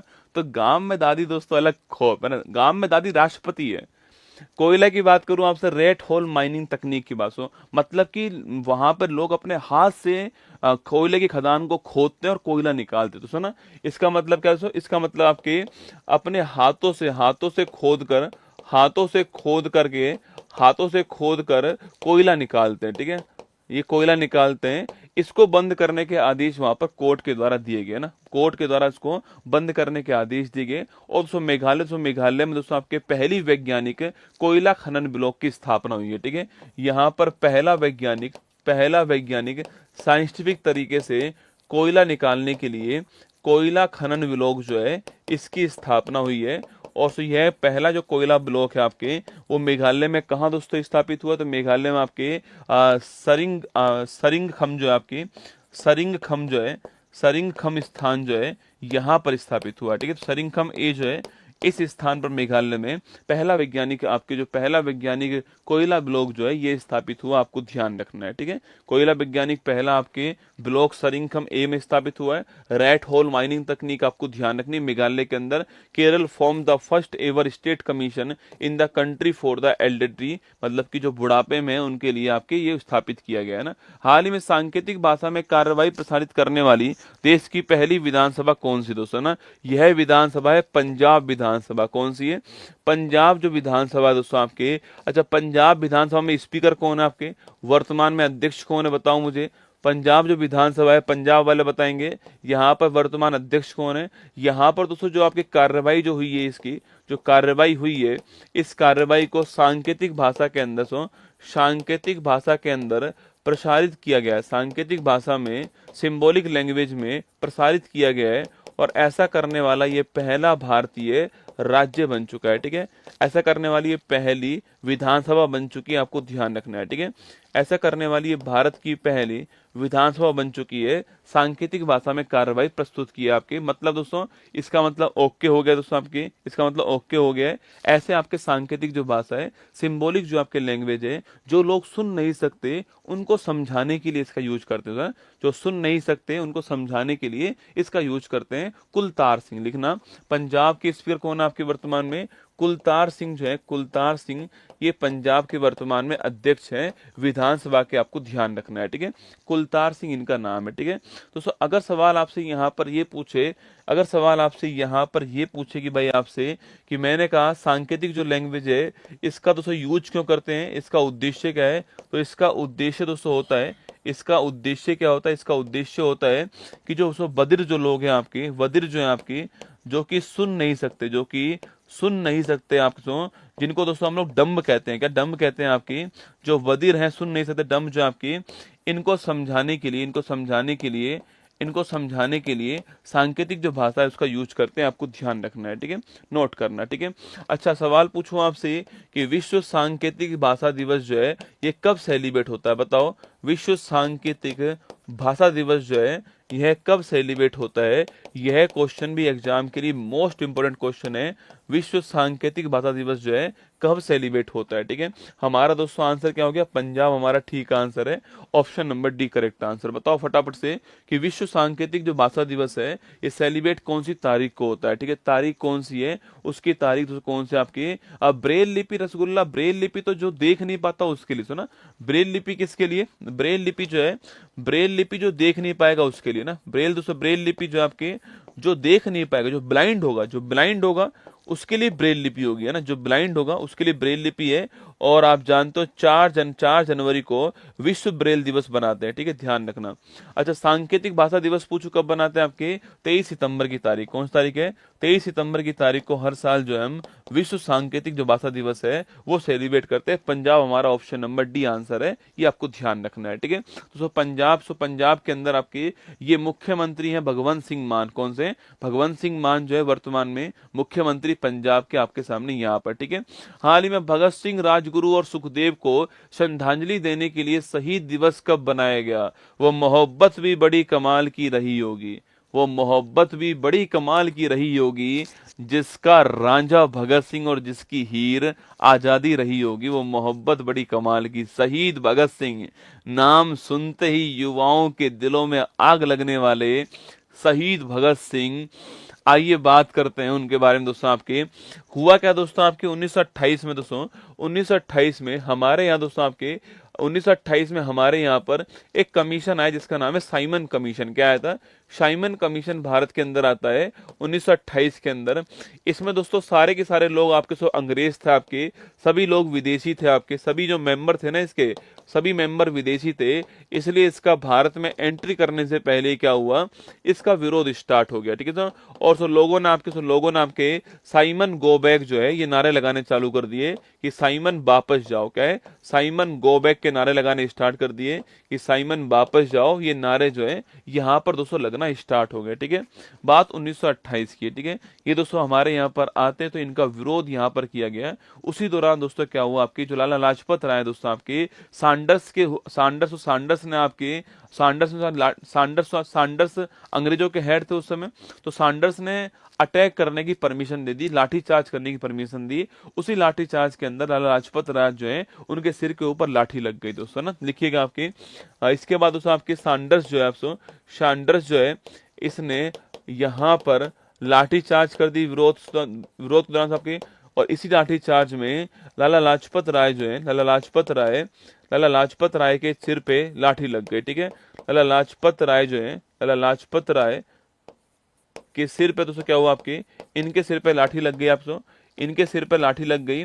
और कुछ दिनों बाद में इनका निधन हो गया, ठीक है। कुछ दिनों बाद में इनका निधन भी इसमें हो गया था दोस्तों। इस बात से जो इनके शिष्य थे आपके वो हो गए आपके खफा हो गए, ठीक है। और वो कौन था आपके? वो थे शहीद भगत सिंह। कौन? भगत सिंह और राजगुरु और सुखदेव, ठीक है दोस्तों।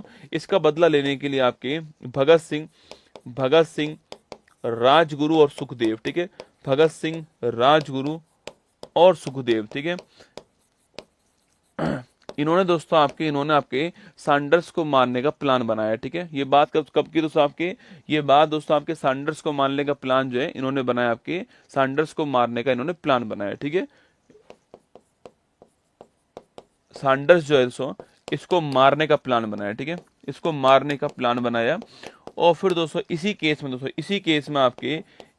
में इनको सजा होती है। और फिर आपके 23 मार्च 1931 को इसी केस के अंदर लाहौर में इनको फांसी होती है, ठीक है। इसी केस में लाहौर में इन्हें फांसी हो जाती है 23 मार्च 1931 को। और 23 मार्च की तारीख को हम लोग जो है शहीद दिवस बनाते हैं, ठीक है। 23 मार्च की तारीख को हम लोग शहीद दिवस बनाते हैं, आपको ध्यान रखना है, ठीक है। तो 23 मार्च की तारीख को हम लोग जो है शहीद दिवस बनाते हैं, आपको ध्यान रखना है, ठीक है। तो 23 मार्च की तारीख को हम लोग जो है शहीद दिवस बनाते हैं। और उसके पीछे पूछूं आपसे कि जो कहानी थी वो कौन सी कहानी थी, वो मैंने आपको यहाँ पर समझा दिया कहानी कौन सी थी। साइमन कमीशन भारत में आया, सैंडर्स ने अटैक कर दिया, आपके लाठीचार्ज कर दी, उनको मारने के चक्कर में लाहौर में फांसी किसको होती है, उन लाहौर में फांसी जो है वो शहीद भगत सिंह, राजगुरु सुखदेव जो है इनको होती है, आपको ध्यान रखना है, ठीक है। दोस्तों इनसे लाहौर में ये बात पूछा गया, जब ये जेल में बंद थे ना, तब इनसे कहा गया कि आप थोड़ी बहुत जो बातें वो हमें बता दीजिए और हम आपको छोड़ देंगे, ठीक है। आपकी माँ बाहर आपका वेट कर रही है, इनसे बोला गया, भगत सिंह जी से बोला गया था कि आपकी माँ जो है आपका बाहर बैठकर वेट कर रही है और वो रो भी रही हैं, तो आप हमारा साथ दीजिए, हम आपको छोड़ देंगे, जिंदा छोड़ देंगे। शहीद भगत सिंह ने पता है क्या बोला कि मैं अपनी एक माँ को चुप करने के लिए भारत की करोड़ों जो माँ हैं उनका दिल नहीं दुखा सकता है, इसलिए मुझे मौत पसंद है। भाई साहब देख रहे हो क्या दोस्तों हो रहा होगा, सोच के देखो आप कि बंदा कह रहा है कि एक माँ के आंसू पहुंचने के लिए मैं भारत की सभी माँ को रुला नहीं पाऊंगा, इसलिए मुझे मौत पसंद है, मैं आजाद हूं और आजाद ही रहूंगा ना। चलिएगा तो लिखिएगा, ये थे आपके शहीद Bhagat Singh. 23 March option number D correct answer है। ऑप्शन नंबर डी इसका ठीक आंसर। सो इसी 1931 में, इनसे कुछ दिनों पहले, आपको पता है 5 मार्च जो 1931 है, इस तारीख को जो है आपकी गांधी इरविन पैक्ट भी हुआ था ना, गांधी इरविन पैक्ट भी हुआ था। और लोगों को ऐसी उम्मीद थी कि इस पैक्ट के अंदर जो है शहीद भगत सिंह की जो फांसी है उसको रुकवाया जाएगा, ठीक है।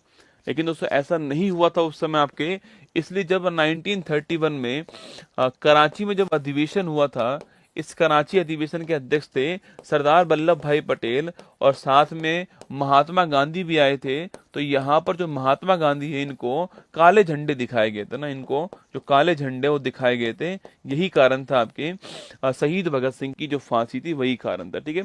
चलिए तीनों फोटो आपके सामने, और भारत की आन बान शान, कहते हैं ना कि जो खून नहीं जुनून दौड़ता जिनकी रगों में, वही बब्बर शेर कहलाते हैं। तीनों बब्बर शेर आपके सामने यहाँ पर, ठीक है। हाल ही में NIIT विश्वविद्यालय के चांसलर पद पर किसे दोस्तों अपॉइंट किया है, ठीक है। लिखना NIIT यूनिवर्सिटी, ठीक है। तो NIIT यूनिवर्सिटी जो है दोस्तों, इसके चांसलर किसको बनाया गया है, इसके चांसलर जो है वो बनाया गया किसको, अमिताभ कांत को इसका चांसलर बनाया गया, ठीक है। ये अमिताभ कांत जी का नाम सुना है आपने, अमिताभ कांत याद करो भाई।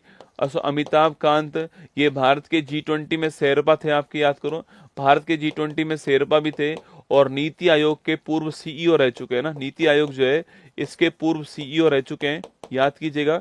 इन्हीं को आपके नया चांसलर जो है अपॉइंट कर दिया है NIIT दोस्तों यूनिवर्सिटी का, ठीक है। कहाँ पर दोस्तों आपके, यह दोस्तों नीमराना के अंदर आपके, और नीमराना कहाँ पर है, मेरे शहर के अंदर, अलवर के अंदर, ठीक है।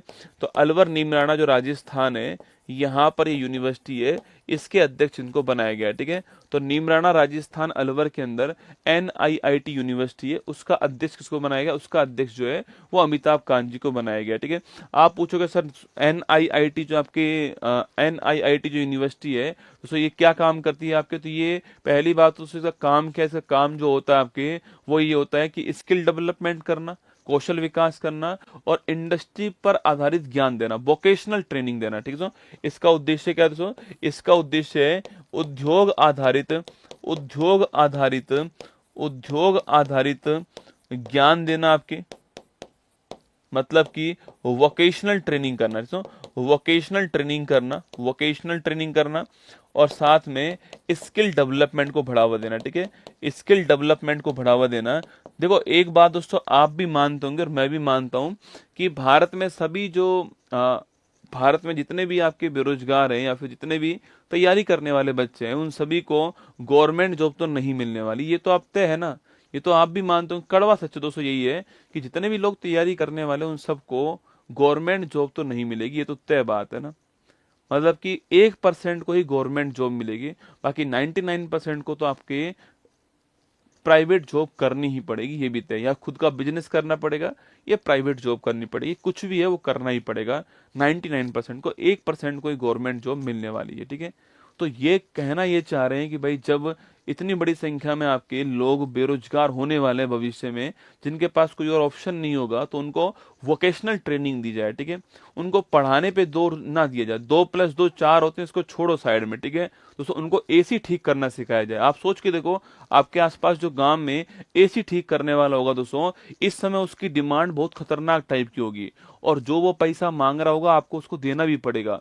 और वो बहुत पढ़ा लिखा नहीं है रसगुल्ला, वो कोई इंजीनियर नहीं है दोस्तों आपके, वो काम करते करते सीख गया दोस्तों। बिजली का काम करने वाला देखो आपके आसपास जो है, वो काम करते करते करते सीख चुका है। जो इंजीनियर है ना अपने घर में दोस्तों, कई दोस्तों ऐसी कंडीशन भी है कि घर में छोरा इंजीनियर है आपके, और बल्ब ठीक करने के लिए बाहर से बुलाया जा रहा है, किसको, आपके इलेक्ट्रिशियन को बुला रहे हैं। ठीक है, उसको 100 रुपये और दे रहे हैं ना, घर में इंजीनियर ही था वो कोई काम का नहीं है, उसने केवल पढ़ाई वढ़ाई की है, पेपर पास कर लिया और घर में जो है लेट गया आकर के, है ना। लेकिन जो बाहर जो बंदा बैठा हुआ है वो इतना तैयार हो चुका है, उसने खुद को इतना रिफाइन किया है, खुद को इतना प्रैक्टिस में लगा दिया है कि आज वो जो है ये काम कर रहा है। तो इसलिए इनका कहने का मतलब एसी ठीक करना तो मेरा एक एग्जाम्पल था। ठीक है, एग्जाम्पल था ठीक करना। तो बाकी मैं आपको बता रहा हूं कि आप ये जो वोकेशनल ट्रेनिंग है ना, मतलब लोग केवल सरकारी नौकरी के पीछे ना भागें, खुद का बिजनेस करें, खुद का स्टार्टअप करें, या खुद की जो हॉबी है उसको फॉलो करें, या फिर कोई ऐसा काम करें जिससे उनका जीवन यापन हो सके, ये इसका उद्देश्य है। और इसके लिए यूनिवर्सिटी बनाई गई है कि उद्योग इंडस्ट्री को जो चाहिए उस आधार पे पढ़ाई होनी चाहिए, स्किल ट्रेनिंग की जाए आपके। अमिताभ कांत को इसका सीईओ बनाया गया है। Option number C correct answer हो गया है। नीमराणा के अंदर राजस्थान में, अलवर के अंदर यूनिवर्सिटी है। अमिताभ कांत की फोटो आपके सामने यहाँ पर। हाल ही में राष्ट्रीय कर्मयोगी जन सेवा कार्यक्रम के पहले बैच का उद्घाटन जो है किसने किया दोस्तों ना, लिखिए आपकी। हाँ, जिसको नौकरी करनी है वो नौकरी करे भाई साहब, मैं ये नहीं कर रहा हूँ कि, पर आप एक दिमाग में अपनी तय कर लो सीमा जो है कि मुझे 2025 तक तैयारी करनी है, 26 तक करनी, जो भी आपको तय करनी कर लीजिए। 26 तक है, 27 तक है, मुझे इस वर्ष तक केवल और केवल पढ़ाई करनी है ना, ऐसा मान लो कि 27 तक मुझे केवल पढ़ाई करनी है, इसके अलावा मैं और कोई काम नहीं करूंगा। ठीक है, अगर मेरा 27 में सिलेक्शन नहीं हुआ तो मैं उसके बाद जो है कोई और काम करूंगा। ये अपने दिमाग में एक जो टाइमलाइन है ना उसको तय कर लीजिए ना। चलिएगा दूसरा, राष्ट्रीय कर्मयोगी जन सेवा कार्यक्रम। ठीक है, राष्ट्रीय कर्मयोगी जन सेवा जो कार्यक्रम है इसकी बात करते हैं। ठीक है, राष्ट्रीय कर्मयोगी जन सेवा जो कार्यक्रम है इसकी बात करते हैं। देखो पहला क्वेश्चन आपके, राष्ट्रीय कर्मयोगी जन सेवा जो कार्यक्रम है इसकी शुरुआत करने वाला कौन है? इसकी शुरुआत करने वाला आयुष मंत्रालय। कौन सा है? आयुष मंत्रालय जो है इसकी शुरुआत करने वाला दोस्तों ना, आयुष मंत्रालय जो है उसने इसकी शुरुआत की, आपको ध्यान रखना है। ठीक है, आयुष का फुल फॉर्म तो जानती हो आप लोग, जो है आयुष का फुल फॉर्म कौन सा है? A for Ayurveda, Y for yoga, U for Unani, S for Siddha और एच फॉर होम्योपैथी, आपकी ये इसका फुल फॉर्म है। ठीक है, और दोस्तों ये इसका पहला बैच है ना, ये इसका पहला बैच है, ये आपको इसलिए महत्वपूर्ण है। ठीक है, ये इसका पहला बैच जो है वो स्टार्ट हुआ है, पहला बैच आपके शुरू हो चुका है, ये आपको ध्यान रखना है। ठीक है दोस्तों, नाम से स्पष्ट है, सेवा भाव को बढ़ाना है। ठीक है, आजकल दोस्तों हो क्या रहा है, आजकल जो कर्मचारी, गवर्नमेंट कर्मचारी जो है ना दोस्तों, उनके अंदर एक चीज मर गई और वो है सेवा भाव। ठीक है, वो पद पे तो बैठ गया रसगुल्ला, पर जिसके लिए पद पे बैठाया गया था वही काम नहीं कर रहे हैं दोस्तों ना। भाई है क्या, वो पब्लिक के नौकर है ना, पब्लिक सर्वेंट है, पर वो खुद को राजा मान के बैठे हुए हैं, उसके अंदर पब्लिक को नौकर मान के बैठे हुए हैं, तो उनके अंदर सेवा जो भाव है ना वो समाप्त हो गया। ये तो आपने भी अपने आसपास जरूर देखा होगा कि जो पब्लिक सर्वेंट है, जो कर्मचारी है, उसके अंदर जो सेवा भाव है आपके वो समाप्त हो चुका है दोस्तों ना। तो उसको वापस लाने के लिए, सेवा भाव को बढ़ाने के लिए, लोगों के जीवन में सार्थक बदलाव लाने के लिए ना, लोगों की हेल्प करने के लिए एक आयोग बनाया गया जिसका नाम क्या है, जिसका नाम है, एक कार्यक्रम स्टार्ट किया गया है, राष्ट्रीय कर्मयोगी जन सेवा कार्यक्रम। इसमें जो भी गवर्नमेंट सर्वेंट होंगे उनको सिखाया जाएगा, उनको ट्रेनिंग दी जाएगी कि किस प्रकार जो है सेवा भाव को बढ़ा सकते हैं वो लोग, आपके जनता की सेवा कर सकते हैं। ठीक है, चलिएगा यहाँ पर दोस्तों आपके यहाँ पर जो सेवा भाव है इसको बढ़ावा देने के लिए, इसको बढ़ाने के लिए आयुष मंत्रालय ने इसको स्टार्ट करा। ये पहला दोस्तों बैच आपके, और इसके लिए दोस्तों, इसके लिए आपके जो भी कर्मचारी है, जो भी एम्प्लॉई है, इनको ट्रेनिंग दी जाएगी ना, इनको ट्रेनिंग दी जाएगी, ये भी आपको ध्यान रखना है। ठीक है, जो भी एम्प्लॉई है इनको ट्रेनिंग दी जाएगी इसके द्वारा, ये भी आपको ध्यान रखना है। सेवा भाव को बढ़ाना इसका उद्देश्य हो गया, ये भी आपको नोट करना है। ये स्टार्ट करने वाला कौन है? क्षमता निर्माण आयोग। ठीक है, क्षमता निर्माण जो आयोग है ये इसको इम्प्लीमेंट करेगा। क्षमता निर्माण जो आयोग है वो कार्यान्वयन करने वाला, इसका कैपेसिटी बिल्डिंग कमीशन जो है ये इसका कार्यान्वयन करेगा, आपको ध्यान रखना है। ठीक है, तो आयुष मंत्रालय ने राष्ट्रीय कर्मयोगी जन सेवा कार्यक्रम स्टार्ट किया है। पहला बैच उसका स्टार्ट होने जा रहा है। सेवा भाव को बढ़ाना इसका उद्देश्य हो गया। कर्मचारियों की ट्रेनिंग इसके द्वारा की जाएगी धन आपके, और क्षमता निर्माण आयोग आपके ये जो है इम्प्लीमेंट करने वाली एजेंसी। ठीक है दोस्तों, इस आयोग का, इस कार्यक्रम का उद्देश्य क्या है कि लोगों के जीवन में सार्थक बदलाव लाना। ठीक है, लोगों के जीवन में सार्थक बदलाव लाना जो है ये इसका उद्देश्य है। ठीक है, सार्थक बदलाव लाना ये इसका उद्देश्य, आपको ध्यान रखना है। ठीक है, तो लगाओ स्टार और सारी बातें नोट कर लीजिएगा। हमारा आंसर आयुष मंत्रालय हो गया है। Option number B correct answer है, आयुष मंत्रालय आपका ठीक आंसर है, इसको ध्यान रखना है। ठीक है दोस्तों, ये आपके मंत्रालय जो है राष्ट्रीय कर्मयोगी जो आपकी जन सेवा जो कार्यक्रम है, मिनिस्ट्री ऑफ आयुष आपके सामने यहाँ पर। ठीक है, वित्त वर्ष 24-25 में 250 मीट्रिक टन माल लदान करने वाला ईस्ट कोस्ट रेलवे बना भारत का पहला रेलवे जोन। ठीक है, तो जो ईस्ट कोस्ट रेलवे जोन है आपके, अच्छा ईस्ट कोस्ट रेलवे जोन का मुख्यालय कहां पर बताओ? इसका मुख्यालय कहां पर दोस्तों? तो ये 250 मीट्रिक टन जो माल है उसको ले जाने वाला पहला रेलवे जोन बन चुका है। ठीक है, ध्यान रखना है। ठीक है, तो ये पहला रेलवे जोन बन चुका है आपके सामने। ये सारी उपलब्धि आपके सामने यहाँ पर है। मैंने सवाल पूछा आपसे कि इसका मुख्यालय कहाँ पर। ठीक है, इसका मुख्यालय कहाँ पर, ये क्वेश्चन आपके लिए मेरी तरफ से कि इसका मुख्यालय कहाँ पर। ठीक है, तो इसका मुख्यालय पूछू कहाँ पर बताओ? ईस्ट कोस्ट, अरे कोलकाता थोड़ी है रसगुल्ला दोस्तों, अरे ईस्ट रेलवे जोन थोड़ी पूछा है मैंने, ईस्ट कोस्ट रेलवे जोन पूछा है यार। तुम ये क्यों नहीं लगाते अपना, ये जो ऊपर वाले ने दिया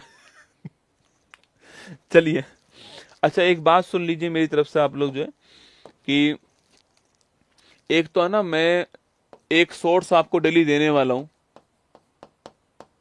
एक सोर्स आपको डेली मिलेगा।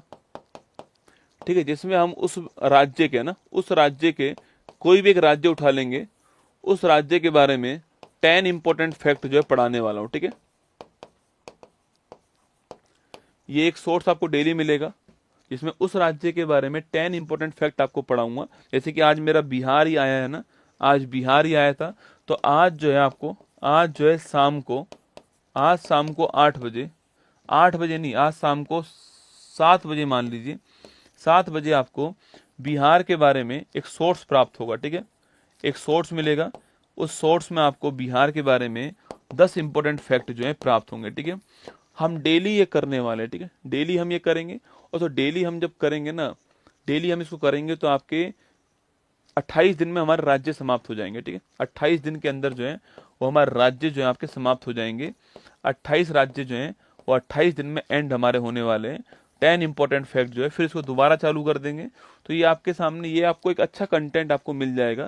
जैसे आज मैं बिहार के बारे में पढ़ाने वाला हूँ शाम को 7 बजे, 1 मिनट का शॉर्ट से केवल है ना, केवल 1 मिनट शॉर्ट से, इस 1 मिनट में 10 महत्वपूर्ण बातें बिहार राज्य के बारे में आपको पढ़ा दूंगा।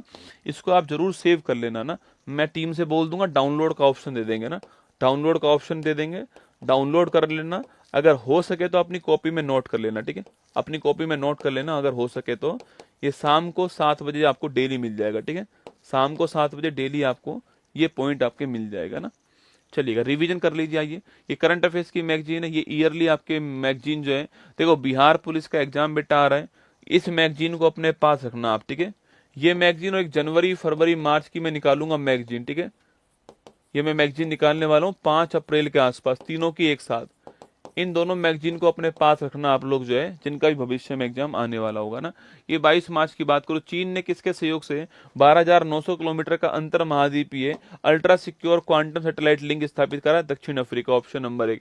इसरो ने विक्रम 3201 और कल्पना 3201 पूछूं आपसे, microprocessor, option number D answer. अंतर्राष्ट्रीय ओलंपिक समिति के इतिहास की पहली महिला अध्यक्ष कौन बनी? Kirsty Coventry, option number 1 answer. Mount Lewotobi विस्फोट पूछूं आपसे कहां पर है?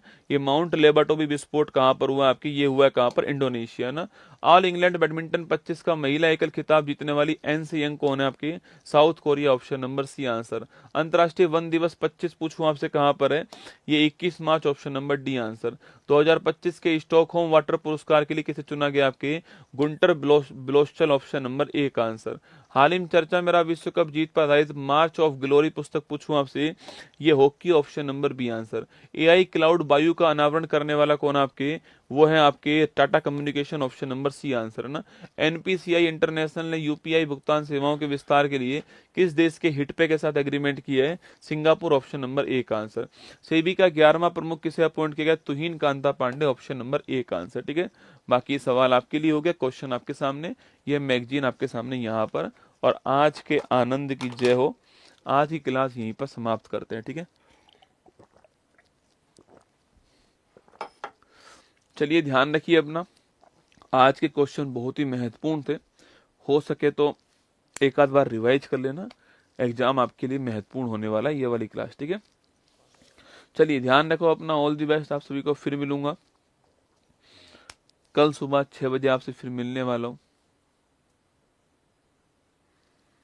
ठीक है, कल सुबह 6 बजे आपसे मिलूंगा यहीं पर। उदयपुर में सेमिनार क्यों नहीं कर रहे हैं यार? क्यों नहीं कर रहे हैं तो कैसे बताऊं मैं तुझे? बता।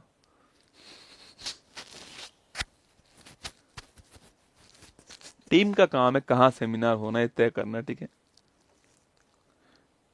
कौन कौन सेमिनार में जाएगा, कहाँ सेमिनार होगा, कब होगा, ये टीम तय करती है। मेरा काम है आपको करंट अफेयर्स पढ़ाना, जो मैं कर रहा हूं। ठीक है, और करता रहूंगा, दोनों ही बात है। आज दोबारा देखा ना, निवेदन क्या कर रहा है, देखा ना।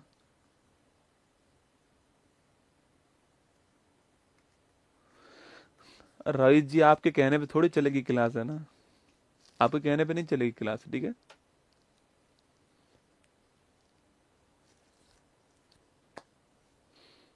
तो चलिए, एक 10 बजे वाली क्लास आज नहीं है, कल से स्टार्ट होगी 25 तारीख से। शाम को 3 बजे वाली क्लास आज होगी। ठीक है, ब्रह्मास्त्र में शाम को 3 बजे वाली क्लास होने वाली है आज। 10 बजे वाली क्लास मैंने 25 तारीख बोला था आपसे, तो 25 से आपकी स्टार्ट होगी। पॉलिटी आपकी स्टार्ट होने वाली 10 बजे। ठीक है, तो 10 बजे पॉलिटी स्टार्ट होगी। जिन्होंने अभी कोर्स लिया है, या जिन्होंने ब्रह्मास्त्र ले रखा था आपके, या फिर जिनके पास में कोई और बैच जिसमें मेरी क्लास होनी थी पॉलिटी की, वो कल 10 बजे स्टार्ट होगी। ये सूचना आपके लिए ना। आज शाम को 3 बजे क्लास आपकी होगी, ये सूचना। आज शाम को 8 बजे क्लास नहीं होगी, ये भी सूचना है। ठीक है, ऑल द बेस्ट आपको। जय हिंद, थैंक यू। मुश्किल नहीं कुछ भी इस दुनिया में, तू जरा कोशिश तो कर, ख्वाब बदलेंगे हकीकत में, तू जरा हिम्मत तो कर। अपने सपनों को उड़ान देने के लिए आज ही सब्सक्राइब कीजिए उत्कर्ष चैनल को।